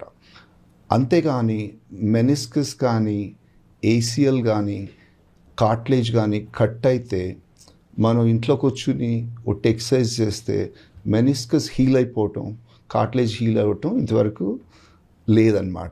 ఎవిడెన్స్లో లేదు, వరల్డ్లో లేదు. ఇప్పుడు దర్ ఇస్ అ రీజన్ కదండి. ఇప్పుడు స్పోర్ట్స్ పీపుల్, క్రికెటర్స్, అరే మెనిస్కస్ టేర్ అయింది 8 months దాకా రాలేరంటే, ఆర్ స్పోర్ట్స్ ఆడేవాళ్ళు అంటే ఇది తొందరగా చేసుకుని వస్తున్నారు అనుకో. స్పోర్ట్స్ ఆడిన వాళ్ళకి ఏమవుతుంది, దెబ్బ తగిలి ఇంట్లో కూర్చుంటారు. 2 years తర్వాత వాళ్ళు ఏం బాగవుతారు, అవ్వదు. అది ఇంకా ఆర్థరైటిస్ ఇంకా ఎక్కువ అవుతూ ఉంటుంది. సో దానందుకు అది హీల్ అవ్వటం అది ఫ్యాక్ట్ కాదు, అది జరగదు. ఇంకొకటి ఏమన్నారంటే మీరు ఫిజికల్ థెరపీ అంటే ఇప్పుడు ఈ జాయింట్ సపోర్ట్కి మనకి మసిల్ గ్రూప్స్ ఉంటాయి. ఇప్పుడు క్వాడ్స్ అంటాం, హ్యామ్స్ట్రింగ్స్ అంటాం, చాలా ఇంపార్టెంట్. ఒకటి ఇంజురీ ప్రివెంట్ అవడానికి అది ఇంపార్టెంట్. ఇంజురీ అయినా కూడా దాన్ని మళ్ళీ రీహాబ్ చేసుకోవడానికి కూడా మసిల్ స్ట్రెంగ్త్ కావాలి. ఈ మసిల్ స్ట్రెంగ్త్ ఉంటూ మూలాన ఏంటంటే వీటి మీద ప్రెషర్ ఎక్కువ పడకపోతే ఏంటంటే ఆ డ్యామేజ్ తక్కువ ఉంటుంది. ఆల్రెడీ కట్ అయి ఉందనుకోండి, మసిల్ స్ట్రెంగ్త్ ఇంకా ఇంపార్టెంట్. ఎందుకంటే ఆ కట్ని ఇంకా పెద్ద చేయకూడదు మనం, దాన్ని అలా మెయింటైన్ చేయవచ్చు, మెయింటైన్ చేయవచ్చు. అంటే నొప్పి తగ్గుతుంది, బాగానే ఉంటారు. కాకపోతే ఇప్పుడు మీకు ఇది వాకింగ్లో నొప్పి వస్తుంది అనుకోండి, రన్నింగ్లో నొప్పి వస్తుంది అనుకోండి, మెట్లు దిగేటప్పుడు నొప్పి వస్తుంది అనుకోండి, ఒట్టి మసిల్ స్ట్రెంగ్త్తో ఇది హీల్ అవ్వదు కదా. ఇది హీల్ అవ్వాలి మనకి, అయితేనే రన్నింగ్ చేయవచ్చు, వాకింగ్ చేయవచ్చు, మీరు ఏ పనులైనా మెట్లు ఎక్కవచ్చు, కూర్చోవచ్చు, అట్లాంటివి. హీల్ అవ్వనప్పుడు ఏముంటుంది, ఓకే నాకు నొప్పి లేదు కానీ నేను వాకింగ్ మానేశాను, మెట్లు ఎక్కట్లేదు, అలా ఉంటారు. అంటే ఏమవుతుంది, మీ లైఫ్ స్టైల్ అలా పోతూ ఉంటుంది. మీరు అదే 6 నెలలు చేస్తారు అనుకో, మీ కొత్త లైఫ్ అది. రైట్. కొత్త లైఫ్ ఏంటంటే ఇంకా వాకింగ్ ఎలా ఉంటుందో తెలియదు, అలా అలవాటు, మన మైండ్ అలా అలవాటైపోతూ ఉంటుంది. తర్వాత ఏమవుతుంది, ఇంకా నొప్పి పెరగటం, ఇంకా వీక్ అవుతూ ఉంటుంది. మళ్ళీ ఏమన్నా ఎక్స్రే ఎంఆర్ఐ తీస్తే ఏంటంటే మెనిస్కస్ ఇంత టేర్ ఉండేది ఇప్పుడు పెద్దదైంది. అంటే స్టేజ్ 1లో ఉన్నది స్టేజ్ 2, 3, 4కి వెళ్తే ఏమంటారు, ఇంకా ఆపరేషన్ చేద్దామండి బాగా అరిగిపోయింది. సో అది అందుకని ఈ టిష్యూస్ దాని అందుకు అది హీల్ అవ్వండి. నా డౌట్ అయితే సార్, ఇప్పుడు జనరల్గా ఒక ప్రాపర్గా క్రికెటర్ తీసుకుందాం, లేకపోతే ఒక స్పోర్ట్స్ మెన్, ఆ స్పోర్ట్స్ మెన్కి తన peak career maybe 10 to 15 years ఉంటుంది. సో ఒక చిన్న ఇంజరీ ఇట్లాంటిది అయిందనుకోండి, సర్జరీ అయితే ఎన్ని మంత్స్ అవుతుంది, లేకపోతే వీళ్ళు ఏం చేస్తారు అసలు ఆ ఇంజరీ అయిన తర్వాత మళ్ళీ గెట్ బ్యాక్? ఇప్పుడు 1 year 2 years అయితే they cannot lose the time కదా. So what happens for them? So వాళ్ళకి టైమ్ ఇస్ ఇంపార్టెంట్, మనీ, వాళ్ళకి time is money, plus career కూడా ఉండదు కదా. ఇప్పుడు క్రికెటర్ అనుకోండి, వాళ్ళు ఈ సీజన్ 2 seasons ఆడకపోతే కొత్త ప్లేయర్స్ వచ్చేస్తూ ఉంటారు. So they need to get back in to it. So heal అవ్వాలి వాళ్ళు. అదే ఇప్పుడు ఇలా పార్షియల్ టేర్ ఉన్న వాళ్ళు ఇట్లా స్టెమ్ సెల్స్ చేయించుకోవడం జరుగుతుంది. మాకు యూఎస్లో ఇప్పుడు బాస్కెట్బాల్ ప్లేయర్స్ కానీ ఫుట్బాల్ ప్లేయర్స్ కానీ ప్రొఫెషనల్ ప్లేయర్స్ ట్రీట్ చేస్తున్నప్పుడు పార్షియల్ టేర్ ఉన్నప్పుడు జరుగుతుంది. కంప్లీట్ టేర్ ఉన్నప్పుడు సర్జన్కి పంపిస్తాను, సర్జరీ చేస్తారు. సో ఏమవుతుంది, సర్జరీ అంటే ఏంటంటే ఉన్నది న్యాచురల్గా హీల్ అవ్వట్లేదు, ఆర్టిఫిషియల్గా మనం పెడుతున్నాం. పెడితే ఏంటంటే అట్లీస్ట్ వెళ్ళి ఆడుకుని ఒక 2-3 years తర్వాత ఆర్థరైటిస్ వచ్చే ఛాన్స్ ఉంది. ఎందుకంటే కట్ చేసి మెటల్ పెట్టి ఉంది కదా, కానీ వాళ్ళకి ఏంటంటే ఆ 2-3 years ఇంపార్టెంట్. సో ఆ రిస్క్ తీసుకుంటారు.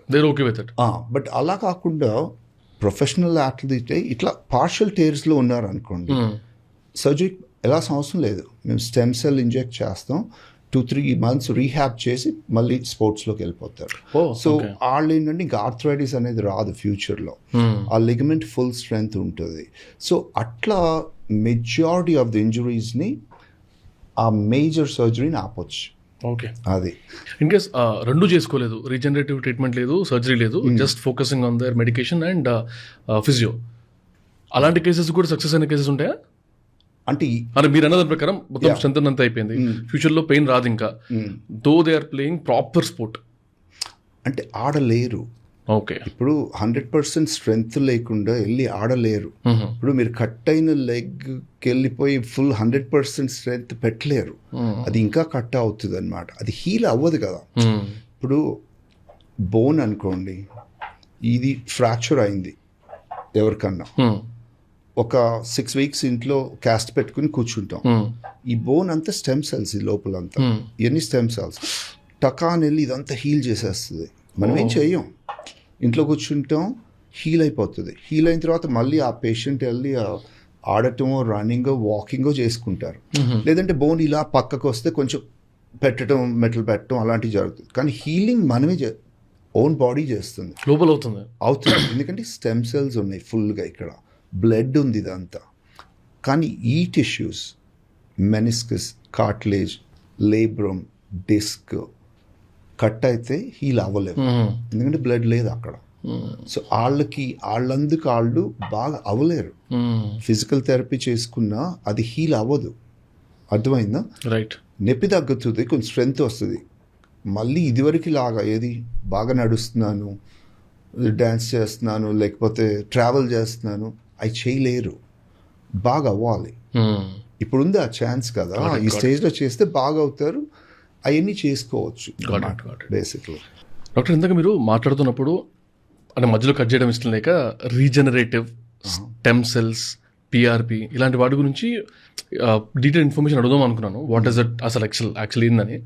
So what if I ask you, like అంటే రీజనరేటివ్ అంటే generally, correct me if I'm wrong, అంటే మన ఓన్ బాడీలో అయిన ఇష్యూని బేస్ నుంచి రీజనరేట్ అంటే మళ్ళీ ఒకసారి జనరేట్ చేయొచ్చు అనేదే కదా. ఐమ్ నాట్ అయితే ఇక్కడ I had a doubt, if that is the right, అసలు మన బాడీ ఎంత కేపబిలిటీ ఉంది మన బాడీకి? బోన్ దగ్గర నుంచి మీరు మాట్లాడుతూ బోన్ విరిగితే మళ్ళీ అతుక్కునే ఆర్ స్టెమ్ సెల్స్ నుంచి కొంచెం బెటర్ అయ్యే పాసిబిలిటీ దాని లోపలనే ఉంది కదా అన్నారు కదా. అట్లా what is the kind of possibility for us to understand layman టర్మ్స్లో ఇది కూడా అవుతుంది అన్నట్టు మనం చెప్పగలిగితే it will be great. Yeah, definitely. ఇప్పుడు బేసిక్లీ ఇప్పుడు రీజనరేటివ్ ముందు డీజనరేటివ్ మాట్లాడదాం.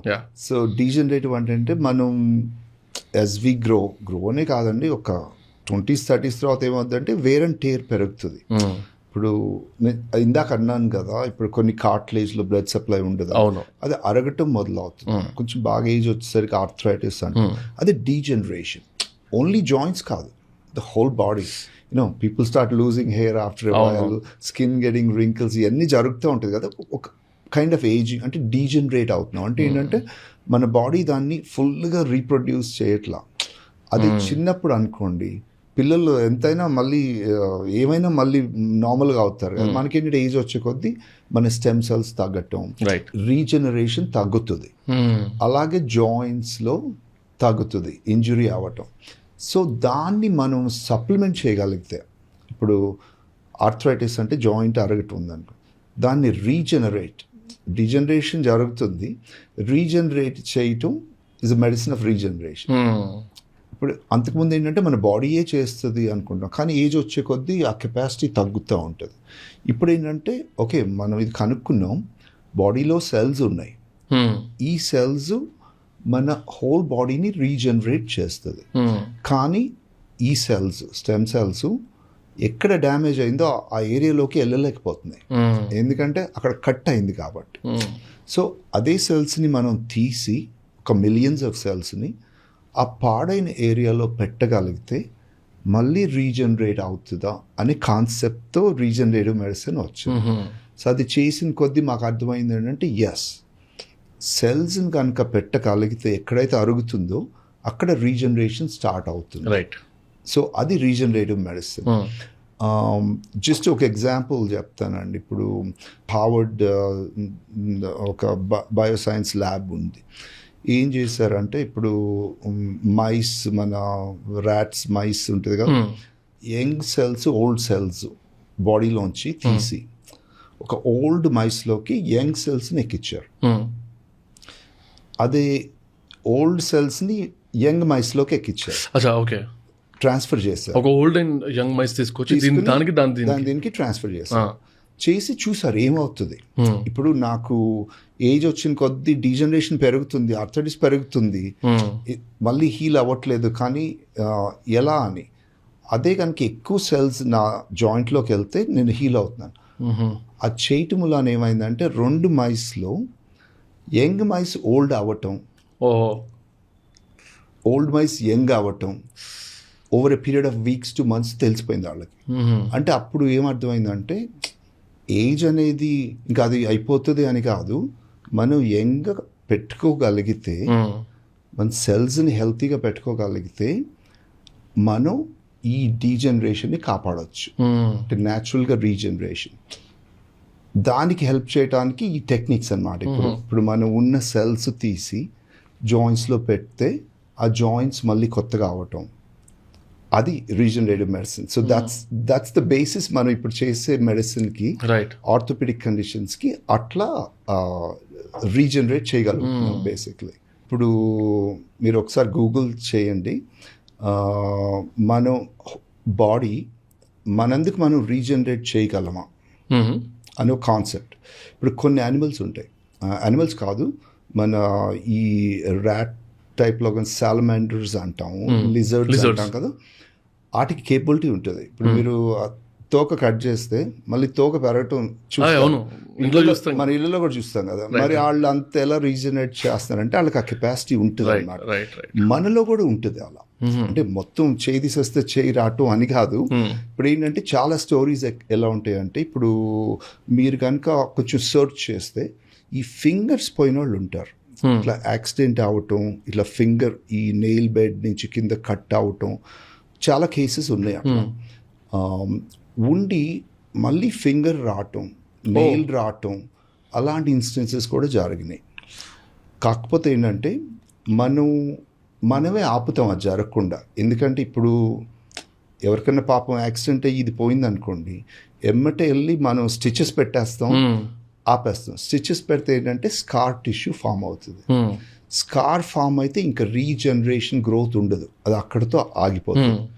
అది ఎందుకు చేస్తామంటే మనిషిని కాపాడటానికి, ఇన్ఫెక్షన్ రాకుండా.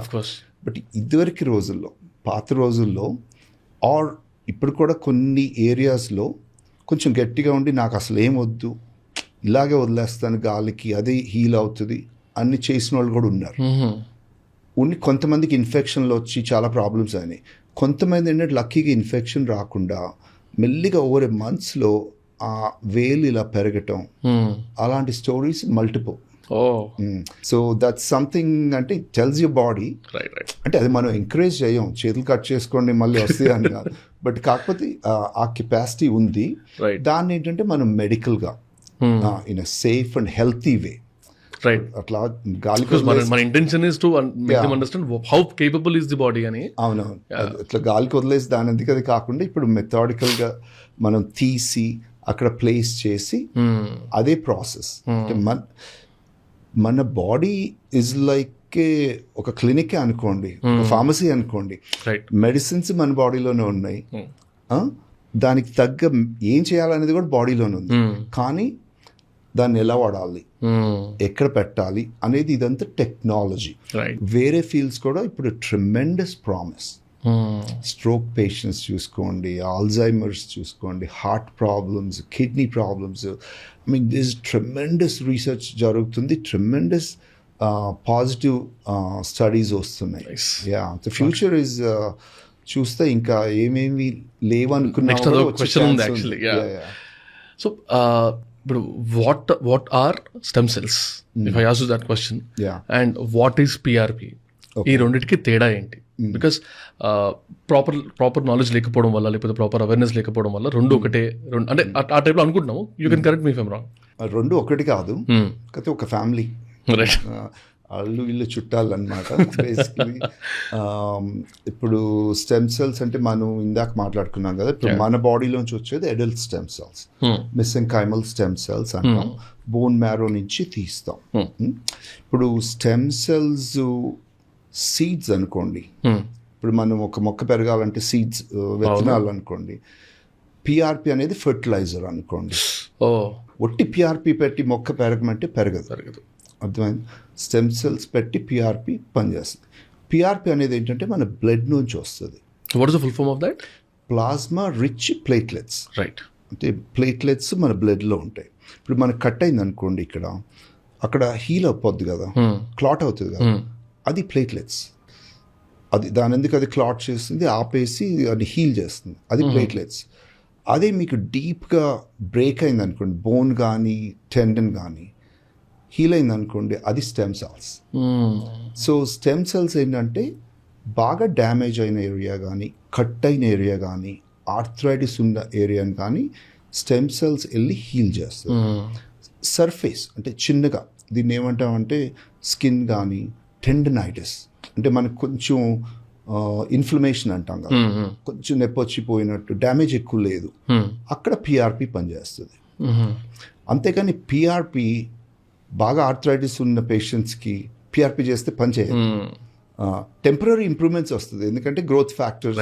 అంతేగాని కార్టిలేజ్ ఇంప్రూవ్మెంట్, ఆర్థరైటిస్ మాయం అవటం అనేది చాలా రాంగ్ అన్నమాట. ఇప్పుడు ఎన్ని స్టడీస్ చూసినా you will not see that. ఏది కార్టిలేజ్ రీజనరేషన్ అవటం అనేది you do not see that. Only experimental స్టడీస్లో, హై డోస్ ఇన్ యానిమల్స్లో కొంచెం కనిపిస్తుంది, కానీ హ్యూమన్స్ స్టడీస్లో పిఆర్పితో కార్టిలేజ్ పెరగదండి. Right. Yeah, there are multiple studies. Stem సెల్స్తో కార్టిలేజ్ థిక్నెస్ అవ్వటం, హీల్ అవ్వటం, అది కామన్ ప్రాక్టీస్. అదే the difference between those two. కానీ కొన్నిసార్లు బిఫోర్ ఆఫ్టర్ చూపిస్తారు కదా, కార్టిలేజ్ అదే గుజ్జు అనేది ఇంత చిన్నగా ఉండింది, ఇప్పుడు పెరిగింది ఆఫ్టర్ ది ట్రీట్మెంట్. అంటే వాట్ ఈస్ దాట్ అండి? అది నేను ఒట్టి ఇక్కడే చూస్తానండి. ఓకే. పిఆర్పితో కార్టిలేజ్ చేయటం, తర్వాత కార్టిలేజ్ పెరగటం అనేది లేదు, నాకు అది అర్థం కాలేదు. లేదు. కాకపోతే ఏంటంటే పిక్చర్లో చూపించవచ్చు మనం. ఓకే. ఇప్పుడు ఒక అల్ట్రాసౌండ్ అని ఒక స్కాన్ పెడతాం, ఓకే, లేదంటే ఎక్స్రే పెడతాం కదా. ఇప్పుడు జాయింట్ ఉందనుకోండి, ఒక యాంగిల్లో పెడితే జాయింట్కి బోన్కి ఇట్లా, ఈ బోన్కి మధ్యలో ఈ గ్యాప్ ఉంది కదా. అవును. నేను ఇలా యాంగిల్ పెడితే గ్యాప్ ఎక్కువ కనిపిస్తుంది. అదే కెమెరా ఇలా యాంగిల్ పెట్టాను అనుకోండి, ఆ గ్యాప్ తక్కువ కనిపిస్తుంది. సో మీరు ఇదే మనిషిని లేకపోతే ఇలా తీసారు అనుకోండి, వేరే కనిపిస్తుంది, చిన్న యాంగిల్ అంతే. ఇదే మనిషికి మీరు చెప్పొచ్చు, ఈ ఎక్స్రేలో మీకు గ్యాప్ చాలా తక్కువ ఉందండి, ఇప్పుడు మీకు పిఆర్పి చేసాము, చూడండి గ్యాప్ ఎంత పెరిగింది. సో అలాంటివి కూడా జరిగే ఛాన్స్ ఉంది. బట్ అంతేగాని రియల్ లైఫ్లో దట్ కార్టిలేజ్ గ్రోత్ జరగదండి. అల్ట్రాసౌండ్తో మెజర్మెంట్ అంటాం, there is no evidence. Right. ఉంటే ఏంటంటే మనం స్టడీస్ చూపించాలి పేషెంట్స్కి, స్టడీస్ చూపించి this is what going on. అంతేగాని నేను చేయటం మూలాన పెరిగింది, ఇద్దరు పేషెంట్స్తో జరిగింది కుదరదు.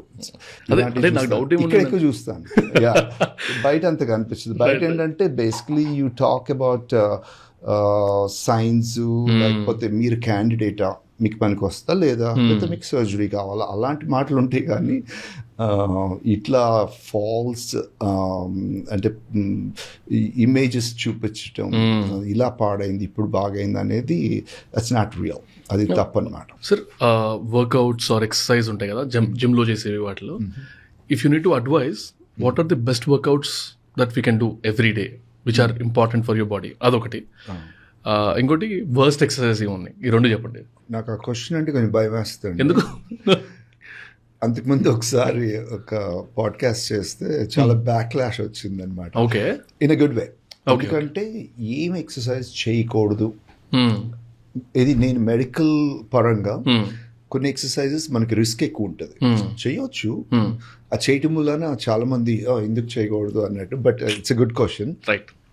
సో ఎక్సర్సైజ్ ఏమి చేయాలి అనేది అంటే it depends on your requirements. But అందరూ చేయాల్సింది ఏంటంటే వాకింగ్ చేస్తే ఎక్సర్సైజు, స్ట్రెచ్చింగ్ చేస్తే ఎక్సర్సైజు అనే పద్ధతిలో ఉంటారు. That is an activity. Right. It's not an exercise exactly. అంటే గుడ్ ఫర్ బ్రీదింగ్ కానీ కొంచెం వాకింగ్, అంతేగాని అది చేస్తే ఎక్సర్సైజ్ చేసేసాము అని కాదు. అంటే హ్యూమన్ బాడీ మనకేంటంటే మెయిన్లీ రెసిస్టెన్స్ ట్రైనింగ్ కావాలి. మనం అనుకుంటాం ఓన్లీ వెయిట్స్ ఓన్లీ అబ్బాయిలే చేయాలి, అమ్మాయిలు అని కాదు. అసలు చేయాల్సింది అమ్మాయిలు రెసిస్టెన్స్ ట్రైనింగ్. రెసిస్టెన్స్ అంటే వెయిట్స్ కానీ, రబ్బర్ బ్యాండ్స్ కానీ, దేంట్లో ఉన్న ప్రెషర్ ఉండి మెషిన్తో కానీ.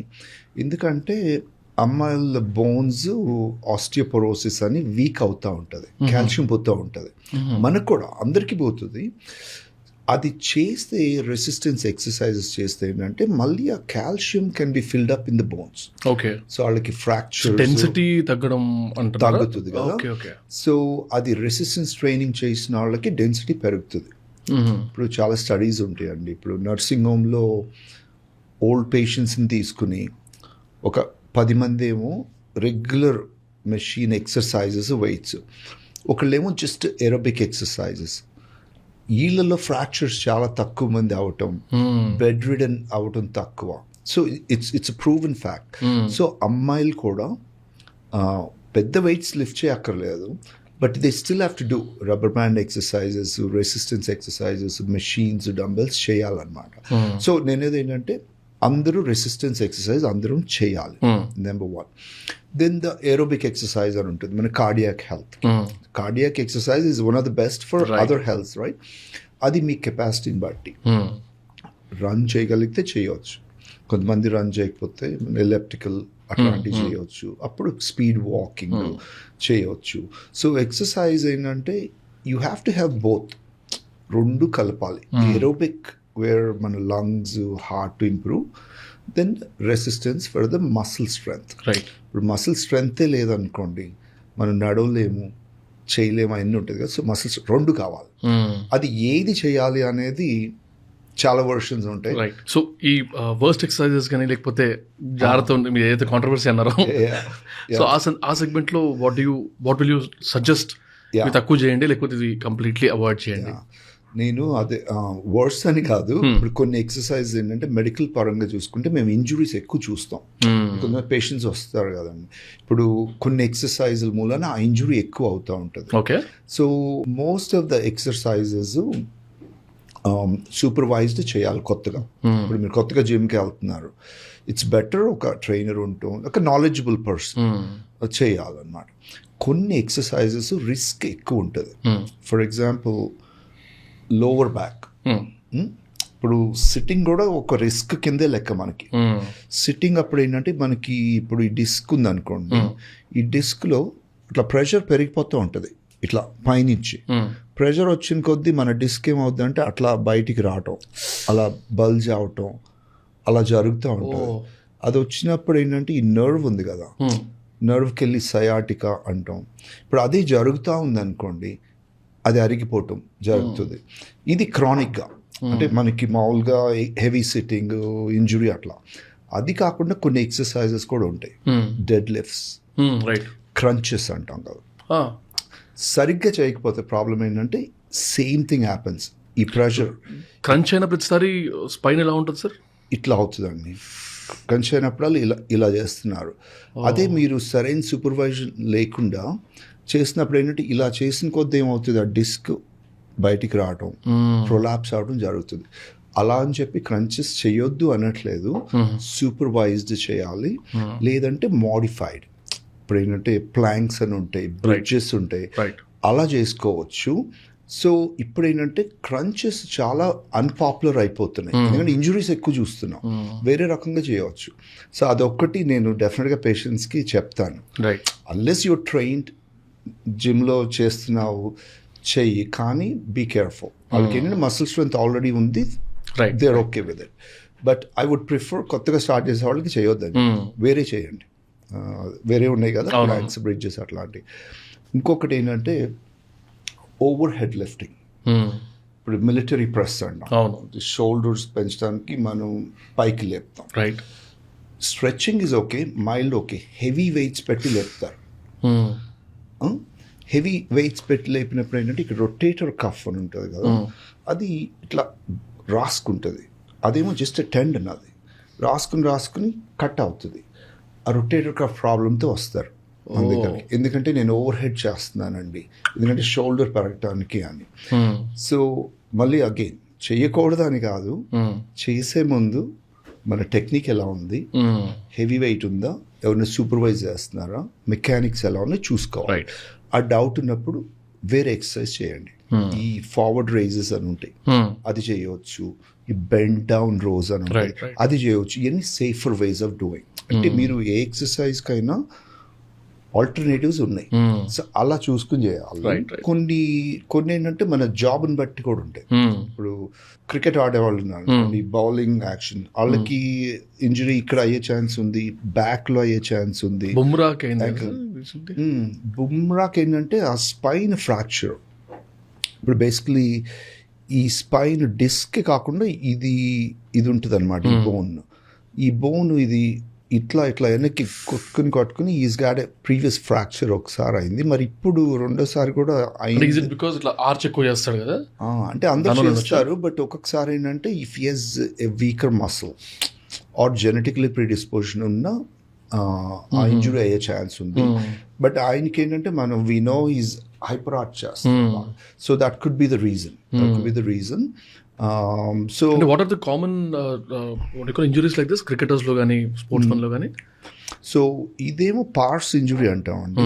మామూలుగా కామన్ గా ఏంటంటే డిస్క్ ఇంజురీస్ జరుగుతాయి. డిస్క్ మామూలుగా బల్జ్ అవుతుంది, సయాటికా వస్తూ ఉంటుంది. షోల్డర్ లో ఏంటంటే రొటేటర్ కఫ్, బౌలింగ్ చేసేవాళ్ళు లేబ్రల్ టేర్ అని ఉంటుంది, థ్రోయింగ్ అట్లా.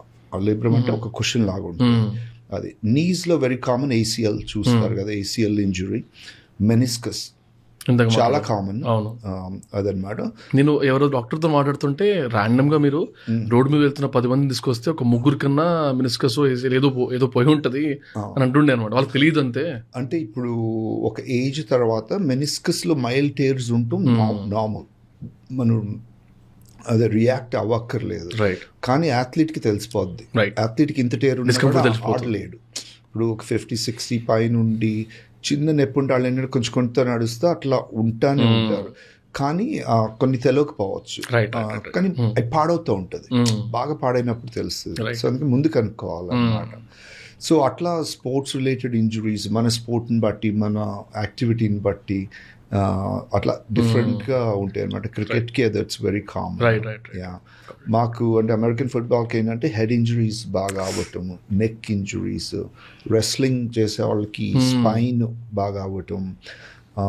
స్పోర్ట్సే కాకుండా ఇప్పుడు బాగా కంప్యూటర్, మనం సెట్టింగ్ లాడ్ ఆఫ్ ఇట్, మన పాస్చర్ అంతా కాంప్రమైజ్ అవుతుంది. నెక్స్ట్ క్వశ్చన్ అదే sir, if it all you need to give an advice are a warning to ఒక అంటే సాఫ్ట్వేర్ ఎంప్లాయీస్ కానీ లేకపోతే డెస్క్ జాబ్ ఉన్న వాళ్ళకి, ఒక 10 hours నాన్ స్టాప్ కూర్చునే వాళ్ళకి, ఇంక్లూడింగ్ మా టీమ్కి కూడా, if you need to give any advice please give. Camera చూసి చేయండి డైరెక్ట్గా. ఓకే, అంటే ఈ అడ్వైస్ అందరు మీరు వినే ఉంటారు, చాలాసార్లు వినే ఉంటారు. బట్ నెంబర్ 1 ఏంటంటే మనం ఎర్గనామిక్ అరేంజ్మెంట్స్ కావాలి. అంటే ఇప్పుడు నా ల్యాప్టాప్ ఇక్కడ ఉంది అనుకోండి, వర్క్ ఇక్కడ ఉంది అనుకో, నేను ఇలా ఉండకూడదు. అంటే నాకు ఐ లెవెల్ పెట్టుకోవాలి. ఐ లెవెల్ ఉంటే ఏంటంటే మన స్పైన్ యాంగిల్ కాంప్రమైజ్ అవ్వదు. ఎందుకంటే నేను 8 hours ఇలా ఉన్నాను అనుకోండి, 8 hours ఇలా ఉన్నాను, షోల్డర్స్ పైకి అలా కాకుండా ఎర్గనామిక్ లెవెల్ ఒకటి. Number 1 having a lumbar support. మీలాగా పెట్టుకోవడం మూలాన ఏంటంటే ఒక న్యాచురల్ కర్వ్ ఉంటుంది మనకి, లొర్డాడిక్ కర్వ్ ఉంటుంది, అది మెయింటైన్ అవుతుంది. మెయింటైన్ అయితే ఏంటంటే ప్రెషర్స్ తగ్గుతూ ఉంటాయి. అది ఒక్కటే కాకుండా పీరియాడిక్గా you have to get up, change positions, water breaks ఏదో తీసుకోవాలి. అంటే అక్కడే ఉండకూడదు, మళ్ళీ వచ్చి పని చేయాలి. అదే కాకుండా you need to have a programme on a daily basis. ఇప్పుడు your work requires you to put lot of pressure on your spine, రోజు అవుతుంది. దానికి తగ్గట్టు ఒక 20 minutes if you can exercise, core strengthening, spine fitness, corrective exercise అంటాం. అది ఒక 5-6 నేర్చుకుని ఒక 20 minutes చేసుకుంటే ఏంటంటే డేలో మీ మసిల్స్ ఫెట్టిగ్ అంటే టైర్ అవ్వవు. ఇప్పుడు కూర్చున్నారు అనుకోండి, ఇలాగే కూర్చోలేరా, మసిల్ స్ట్రెంత్ కావాలి. అది మీరు ఎక్సర్సైజ్ చేయటం వల్ల ఏంటంటే ఆ స్ట్రెంత్ అలా ఉంటుంది. లేదంటే ఒక 5 నిమిషాలు కూర్చుంటాం మళ్ళీ ఇలా అదే హెల్ప్ చేస్తుంది. అది చేయటం వల్ల ఏంటంటే ఆ ప్రెషర్ తగ్గటం, ఇంజురీ రాకపోవటం కాపాడవచ్చు. అట్లా అన్నమాట. ఇట్లా మినిమల్ మోడిఫికేషన్స్ జరగాలి.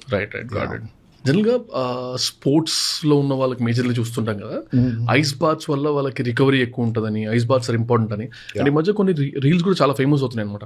ఐస్ బాత్ చేసిన తర్వాత they are shouting in that tub, అవి బాగా రెగ్యులర్గా చూస్తున్నాం. సో జనరల్లీ ఐస్ బాత్స్ మన బాడీకి మంచివైతే ఏం హెల్ప్ అవుతుంది మనకి? ఒక రకంగా చాలా మంచివి. మనం ఇప్పుడు ఐస్ బాత్ అంటున్నాం కదా, ఇదివరకు కోల్డ్ షవర్, పొద్దున్న వేడి నీళ్ళు లేకుండా చల్లనీళ్ళు చేయడం, ఇప్పుడు కూడా చాలా మంది చేయడం. అంటే ఒక రీజన్ ఇప్పుడు ఐస్ బాత్ ఎందుకంటే ఇప్పుడు మనకి బాడీలో జాయింట్సే కాదు, మసిల్స్ కానీ ఒక ఇన్ఫ్లమేషన్ లాగా, ఇప్పుడు టైర్ అయిపోవటం, స్వెల్లింగ్, ఇన్ఫ్లమేషన్ ఉంటూ ఉంటుంది.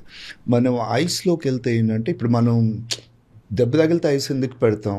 స్వెల్లింగ్ తగ్గించడానికి, ఇన్ఫ్లమేషన్ తగ్గించడానికి. ఇదేంటంటే బాడీ అంతా తగ్గిస్తుంది. సో ఐస్ బాత్లోకి వెళ్ళటం వల్ల ఏంటంటే అన్ని జాయింట్స్ కూల్ అవుతుంది అన్నమాట. ఇన్ఫ్లమేషన్ తగ్గించేసి రికవరీ నెక్స్ట్ డేకి ఈజీ బాగుంటుంది. సో స్పోర్ట్స్ పీపుల్లో స్టార్ట్ అయింది. ఇప్పుడు most of the sports locker రూమ్స్కి వెళ్తే ఒక ఐస్ బాత్ ఉంటుంది. ఇప్పుడు ఏంటంటే క్రయోథెరపీ, మనం ఒక చేంబర్లోకి వెళ్ళి ఐస్లోకి వెళ్ళక్కర్లేదు, ఒక డోర్ రూమ్లోకి వెళ్ళిపోయి పెట్టుకుని -degrees ఫ్రీజింగ్ టెంపరేచర్లోకి వెళ్ళిపోతాం, ఒక కోల్డ్ ప్లేస్లో లాగా. అట్లా ఒక ఫ్యూ మినిట్స్ ఉండేసరికి we get all the cold effects అనమాట క్రయోథెరపీ అంటే. That's a very good modality ఇది ఇన్ఫ్లమేషన్ తగ్గించడానికి. ఇదివరకు రోజుల్లో చన్నీళ్ళ స్నానం కూడా కొంచెం అదే కాదు, చన్నీళ్ళ స్నానం చేయడం మూలాన ఏంటంటే మనకి కొంచెం ఒక షట్ డౌన్ వేగస్ నర్వ్స్ అని అంటాం. చేయటం మూలాన మనకి స్ట్రెస్ తగ్గటం, ఒక ఫ్రెష్నెస్ రావటం, డే అంతా బాగా గడవటం. So similar purposes. బట్ ఈ క్రయోథెరపీ మూలాన ఏంటంటే ఇంజురీ కూడా తగ్గే ఛాన్స్ ఉంటుంది అన్నమాట. So it's a good thing, చేసుకోవడం మంచిది అన్నమాట. అండ్ మీ ఫెసిలిటీలో కూడా కపుల్ ఆఫ్ కాస్మెటిక్ ప్రొసీజర్స్ ఉన్నాయి కదా, హెయిర్ రీగ్రోత్ వాటిది. But I'm still not convinced. ఎందుకంటే ఇప్పుడు హెయిర్ రీగ్రోత్ అవ్వడం అనేది చాలా వడికల్ పెద్ద క్వశ్చన్ మార్క్. అవ్వదు, మీరు ఏ ట్రీట్మెంట్ అయినా చేసుకోండి, అవ్వదు అని చెప్పి డైరెక్ట్ డర్మటాలజిస్ట్ కానీ లేకపోతే కాస్మెటిక్ సర్జన్స్ కానీ క్లియర్గా transplant is the only way, hair transplant. కానీ పిఆర్పి వల్ల మీకు రీగ్రోత్ రాదు, మీకు 10 వెంట్రుకలు ఉంటే ఆ 10 ఉంటాయి, కొత్తగా రావడం కష్టం అని వింటూ ఉంటాం కదా. So what is your take on it? అంటే I'm not an expert in cosmetic, but regenerative నా ఫీల్డ్ కాబట్టి. ఇప్పుడు మన దాంట్లో ఎందుకంటే బేసిక్లీ ఇవన్నీ ఇంటర్ కనెక్టెడ్. ఇప్పుడు మీరు ఒట్టి బాడీయే కాదు, హెల్త్ బాగుండాలి, స్కిన్ బాగుండాలి, హెయిర్ బాగుండాలి, అంటే ఒక వెల్నెస్ ఆ మైండ్తో వస్తున్నారు కాబట్టి ఆ డాక్టర్స్ని కూడా చూస్తారు, కాస్మెటిక్ డాక్టర్స్. బట్ కాకపోతే మనం ఏంటంటే స్పెషాలిటీ రీజనరేటివ్, అంటే ఒట్టి ఒక ఏదో చేసి కొన్ని రోజులు బాగుంటుంది కాదు, దీన్ని ఎలా రీజనరేట్ చేద్దామని. సో ఈ పిఆర్పి మెథడ్స్, గ్రోత్ ఫ్యాక్టర్స్ అంటాం, అటు మూలాన ఏంటంటే సెల్యులర్ రీజనరేషన్ జరుగుతుంది. అంటే న్యాచురల్గా బ్లడ్ సప్లై ఇంక్రీజ్ చేయటం. ఇప్పుడు స్కిన్ కింద చేయించుకున్నారు అనుకోండి, ఆ మచ్చలు పోవటం, ఆ బ్లడ్ సప్లై ఇంక్రీజ్ అవటం న్యాచురల్గా ఇదవుతుంది. సేమ్ థింగ్ ఇప్పుడు స్కాల్ప్, హెయిర్లో చేయించుకున్నా, లాంగ్ టర్మ్ ఫర్ ఎవర్ అనేది ఐ డోంట్ థింక్ అది ఇంకా ఎవిడెన్స్లోకి లేదు. But short term improvements, maintenance చేయటం మూలాన హెయిర్ ఫాల్ పడకుండా ఉన్న thin hair follicles blood supply పెరిగి థిక్గా అవ్వటము, మెయింటైన్ అవ్వటం, అది సైన్స్లో ఉంది, అది జరుగుతుంది అనమాట. బట్ అడ్వాన్సెస్ ఏంటంటే స్కిన్ కేర్లో చాలా అడ్వాన్సెస్, దాన్ని బాగా ఇంప్రూవ్ చేయవచ్చు. ఆల్సో డాక్టర్, ఫాస్టింగ్ అనేది ఉంది కదా, లైక్ ఉపవాసం కానీ అట్లా ఫాస్టింగ్, ఇంటర్మిటెంట్ కానీ వాట్ ఎవర్, ఒక pattern of fasting, will it help anti ageing? Actually అసలు ఈ మధ్య రోజుల్లో ఇప్పుడు మీరు యాంటీ ఏజింగ్ అంటే ఫాస్టింగ్ లేకుండా మాట ఉండదు. అవునా? అందుకే చాలా బెనిఫిట్స్ ఉన్నాయి అన్నమాట. ఎందుకంటే for example what happens if we do fasting కూడా చెప్పండి.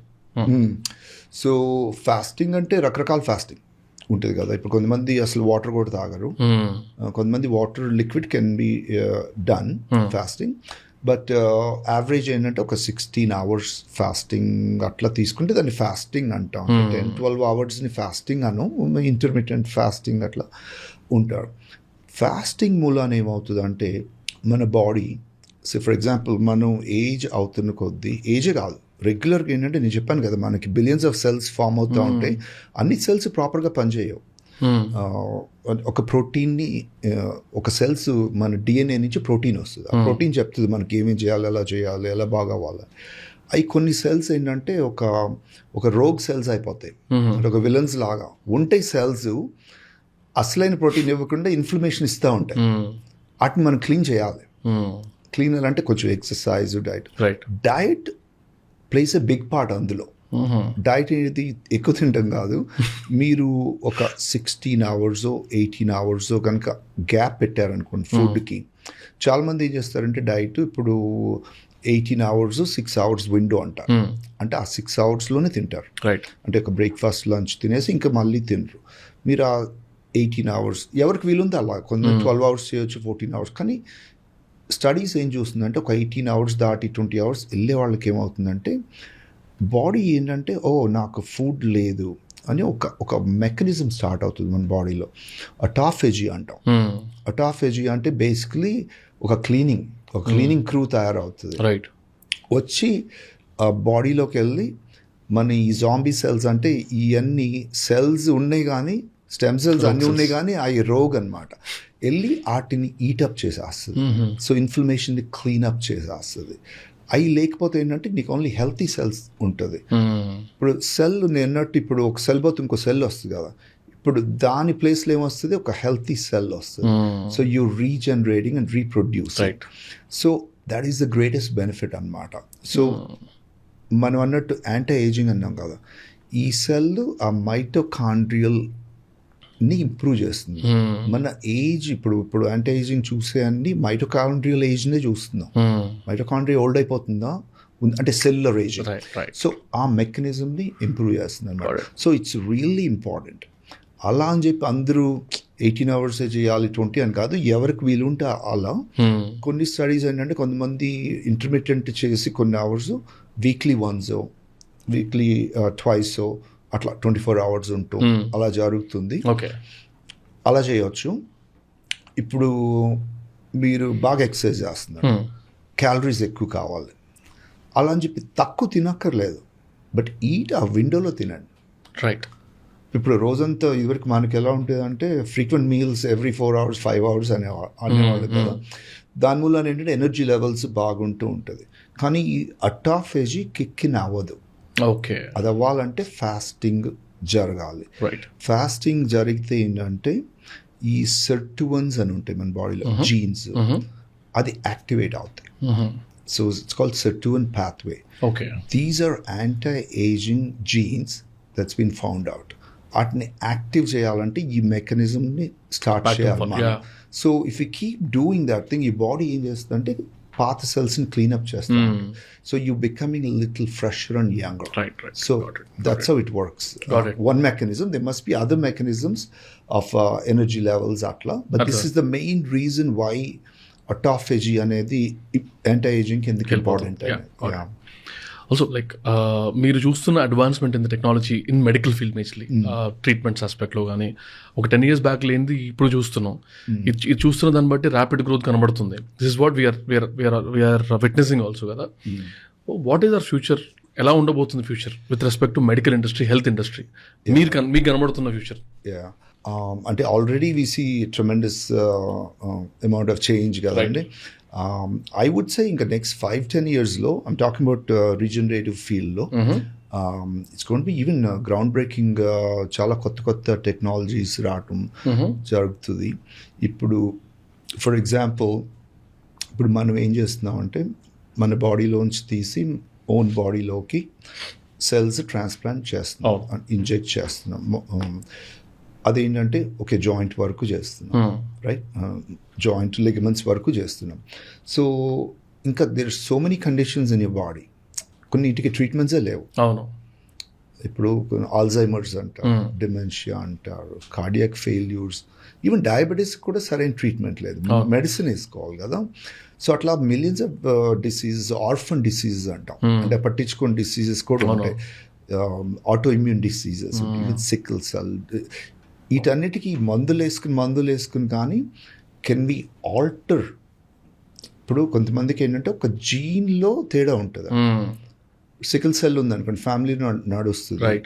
ఈవెన్ డయాబెటీస్ని కూడా ఆటో ఇమ్యూన్ అని కొంతమంది చేస్తారు. ఎందుకంటే ఆ సెల్ని కనుక మనం మార్చగలిగితే ఆ జీన్ ఎడిట్, ఇప్పుడు జీన్ ఉందనుకోండి, జీన్లో ఈ చైన్స్ ఉంటాయి ACTG అని, అది కనుక మనం మార్చగలిగితే, వేరే ఆ జీన్ని మోడిఫై చేయగలిగితే ఆ డయాబెటీస్ అనేది, ఆటో ఇమ్యూన్ అనేది ఉండకపోవచ్చు.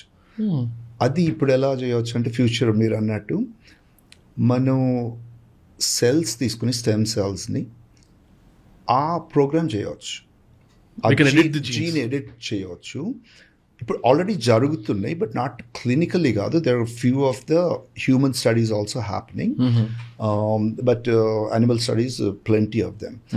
అది మనం బాడీలోకి ఇంట్రడ్యూస్ చేస్తే, ఫర్ ఎగ్జాంపుల్ ఇప్పుడు జాయింట్లో కనుకోండి, నేను ఈజీ కదా నీడిల్ పెట్టి ఇంజెక్ట్ చేస్తాను సంథింగ్.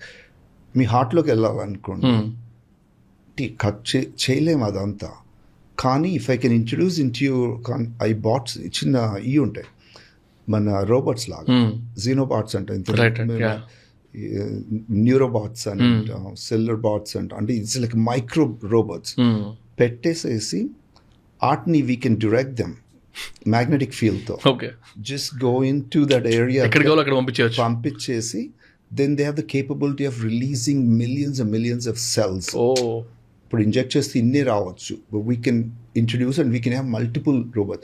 అంటే దట్స్ కాల్డ్ పర్సనలైజ్డ్. అంటే మీ ప్రాబ్లమ్కి మీ ఓన్ సెల్స్తో ఇట్స్ కస్టమైజ్డ్ అంటే మీ ఓన్కి. అండ్ ఇది సైన్స్ ఫిక్షన్ కాదు, and this is not far away. Already కొన్ని మన మెడికేషన్ టెక్నాలజీస్ ఉన్నాయి. క్రిస్పర్ టెక్నాలజీ అని ఒకటి ఉంటుంది, అది జీన్ ఎడిటింగ్ చేసి మెడిసిన్స్ ఇప్పుడు కొన్ని డిసీజెస్కి ఆటోమేటిక్గా జరుగుతున్నాయి. ఇదేంటంటే మనం సెల్యులర్ ఎడిటింగ్ చేసి this is going to happen pretty soon. అది జీన్ ఎడిటింగ్లో ప్రాబ్లం ఏంటంటే కొన్ని ఎథికల్ ఇష్యూస్ కంట్రోల్ ఇష్యూస్. ఇప్పుడు దీన్ని ఫ్రీగా వదిలేసారనుకోండి గవర్నమెంట్స్, బేబీస్ని క్లోన్ చేయటం ఆర్ లైక్ మీకు కంప్లీట్గా బ్లాండ్ హెయిర్ అంటే మీ జీన్ పెట్టి ఆ జీన్స్ మార్చేసి అట్లా రకరకాలు చేస్తారని భయం, మిస్యూజ్ చేస్తారు. అవి కొన్ని అయ్యున్నాయి, అందుకని they have to control these things, but it's really happening. So అదొక టెక్నాలజీ. ఇంకోటి ఏంటంటే ఇప్పుడు మన stem cells for example A medicines వేసుకుంటే నాకు హార్ట్ ప్రాబ్లం పోతుంది వచ్చింది అనుకోండి, ఆర్ డయాబెటీస్ పోతుంది, ఆర్ ఎనీ న్యూరో డీజనరేటివ్ ఇది పోతుంది అంటే దాన్ని టెస్ట్ చేయాలి కదా. అంటే వేరే వాళ్ళు మీరు టెస్ట్ చేస్తే మీకు పనిచేస్తుందని తెలియదు, ఇట్స్ పర్సనలైజ్డ్ మీ ఓన్. అప్పుడు దానికి ఏంటంటే we can take your cells and make your brain organise అంటాం. ఇంత చిన్న బ్రెయిన్ తయారు చేయవచ్చు. ఇట్స్ ఆల్రెడీ హ్యాపెనింగ్ హ్యూమన్ నుంచి యానిమల్స్ నుంచి పెట్టేసి దాని మీద యూ కీప్ టెస్టింగ్.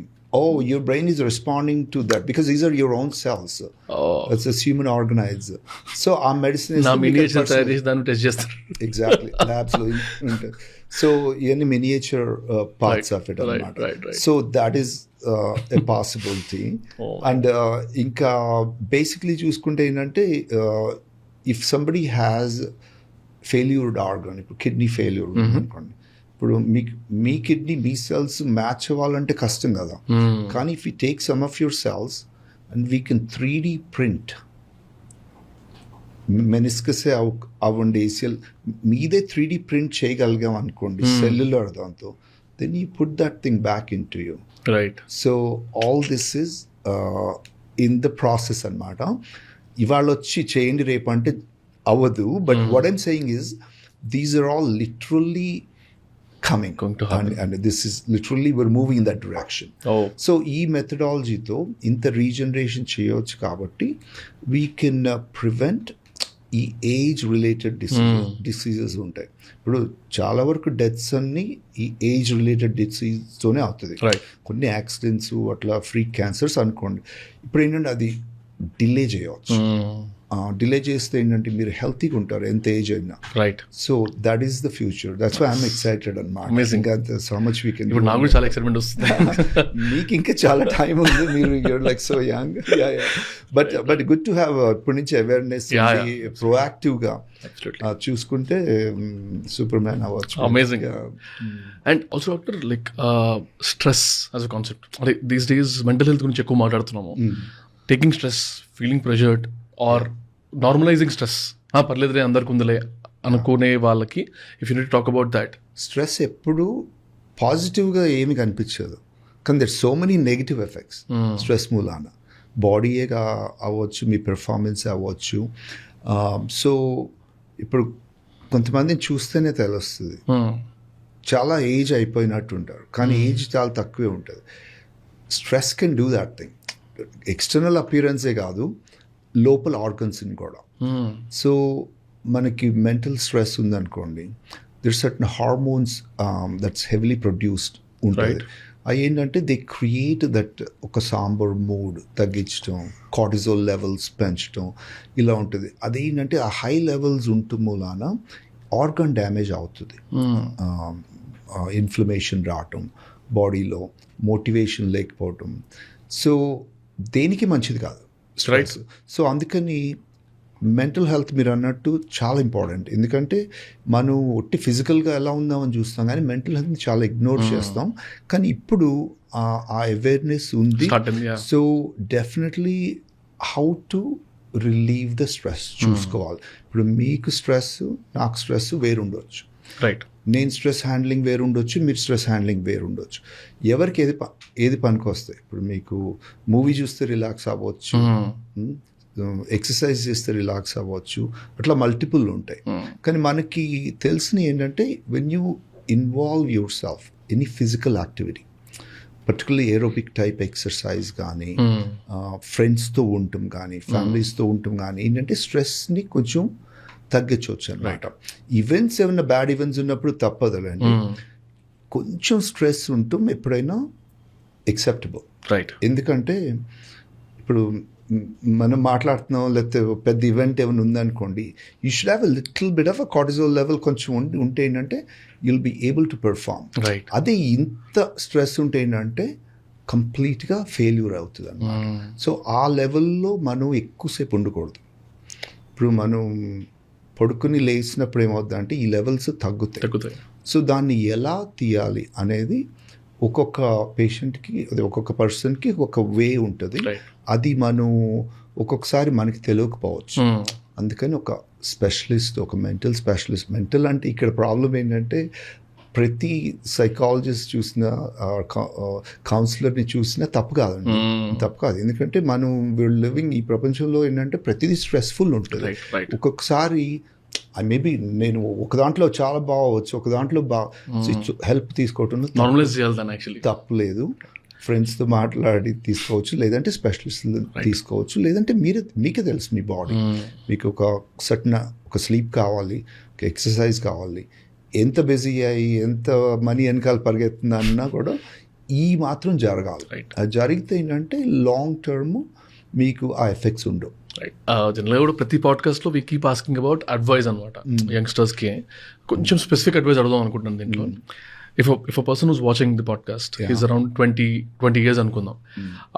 ఒకవేళ he's just focusing on making money, revenue, profits, salary, డబ్బులు, he's compromising on his health, food, sleep, అలాంటి వాళ్ళకి కనుక if you need to advise from your side. So obviously money advice రాదు మనకి.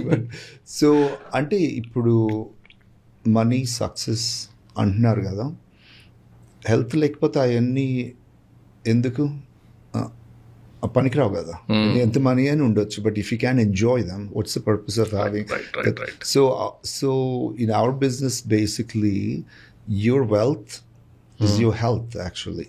So మీరు హెల్త్ని కాపాడుకొని, అంటే అలా అని చెప్పి పని చేయొద్దని కాదు. What I'm saying is like health is as important as your wealth.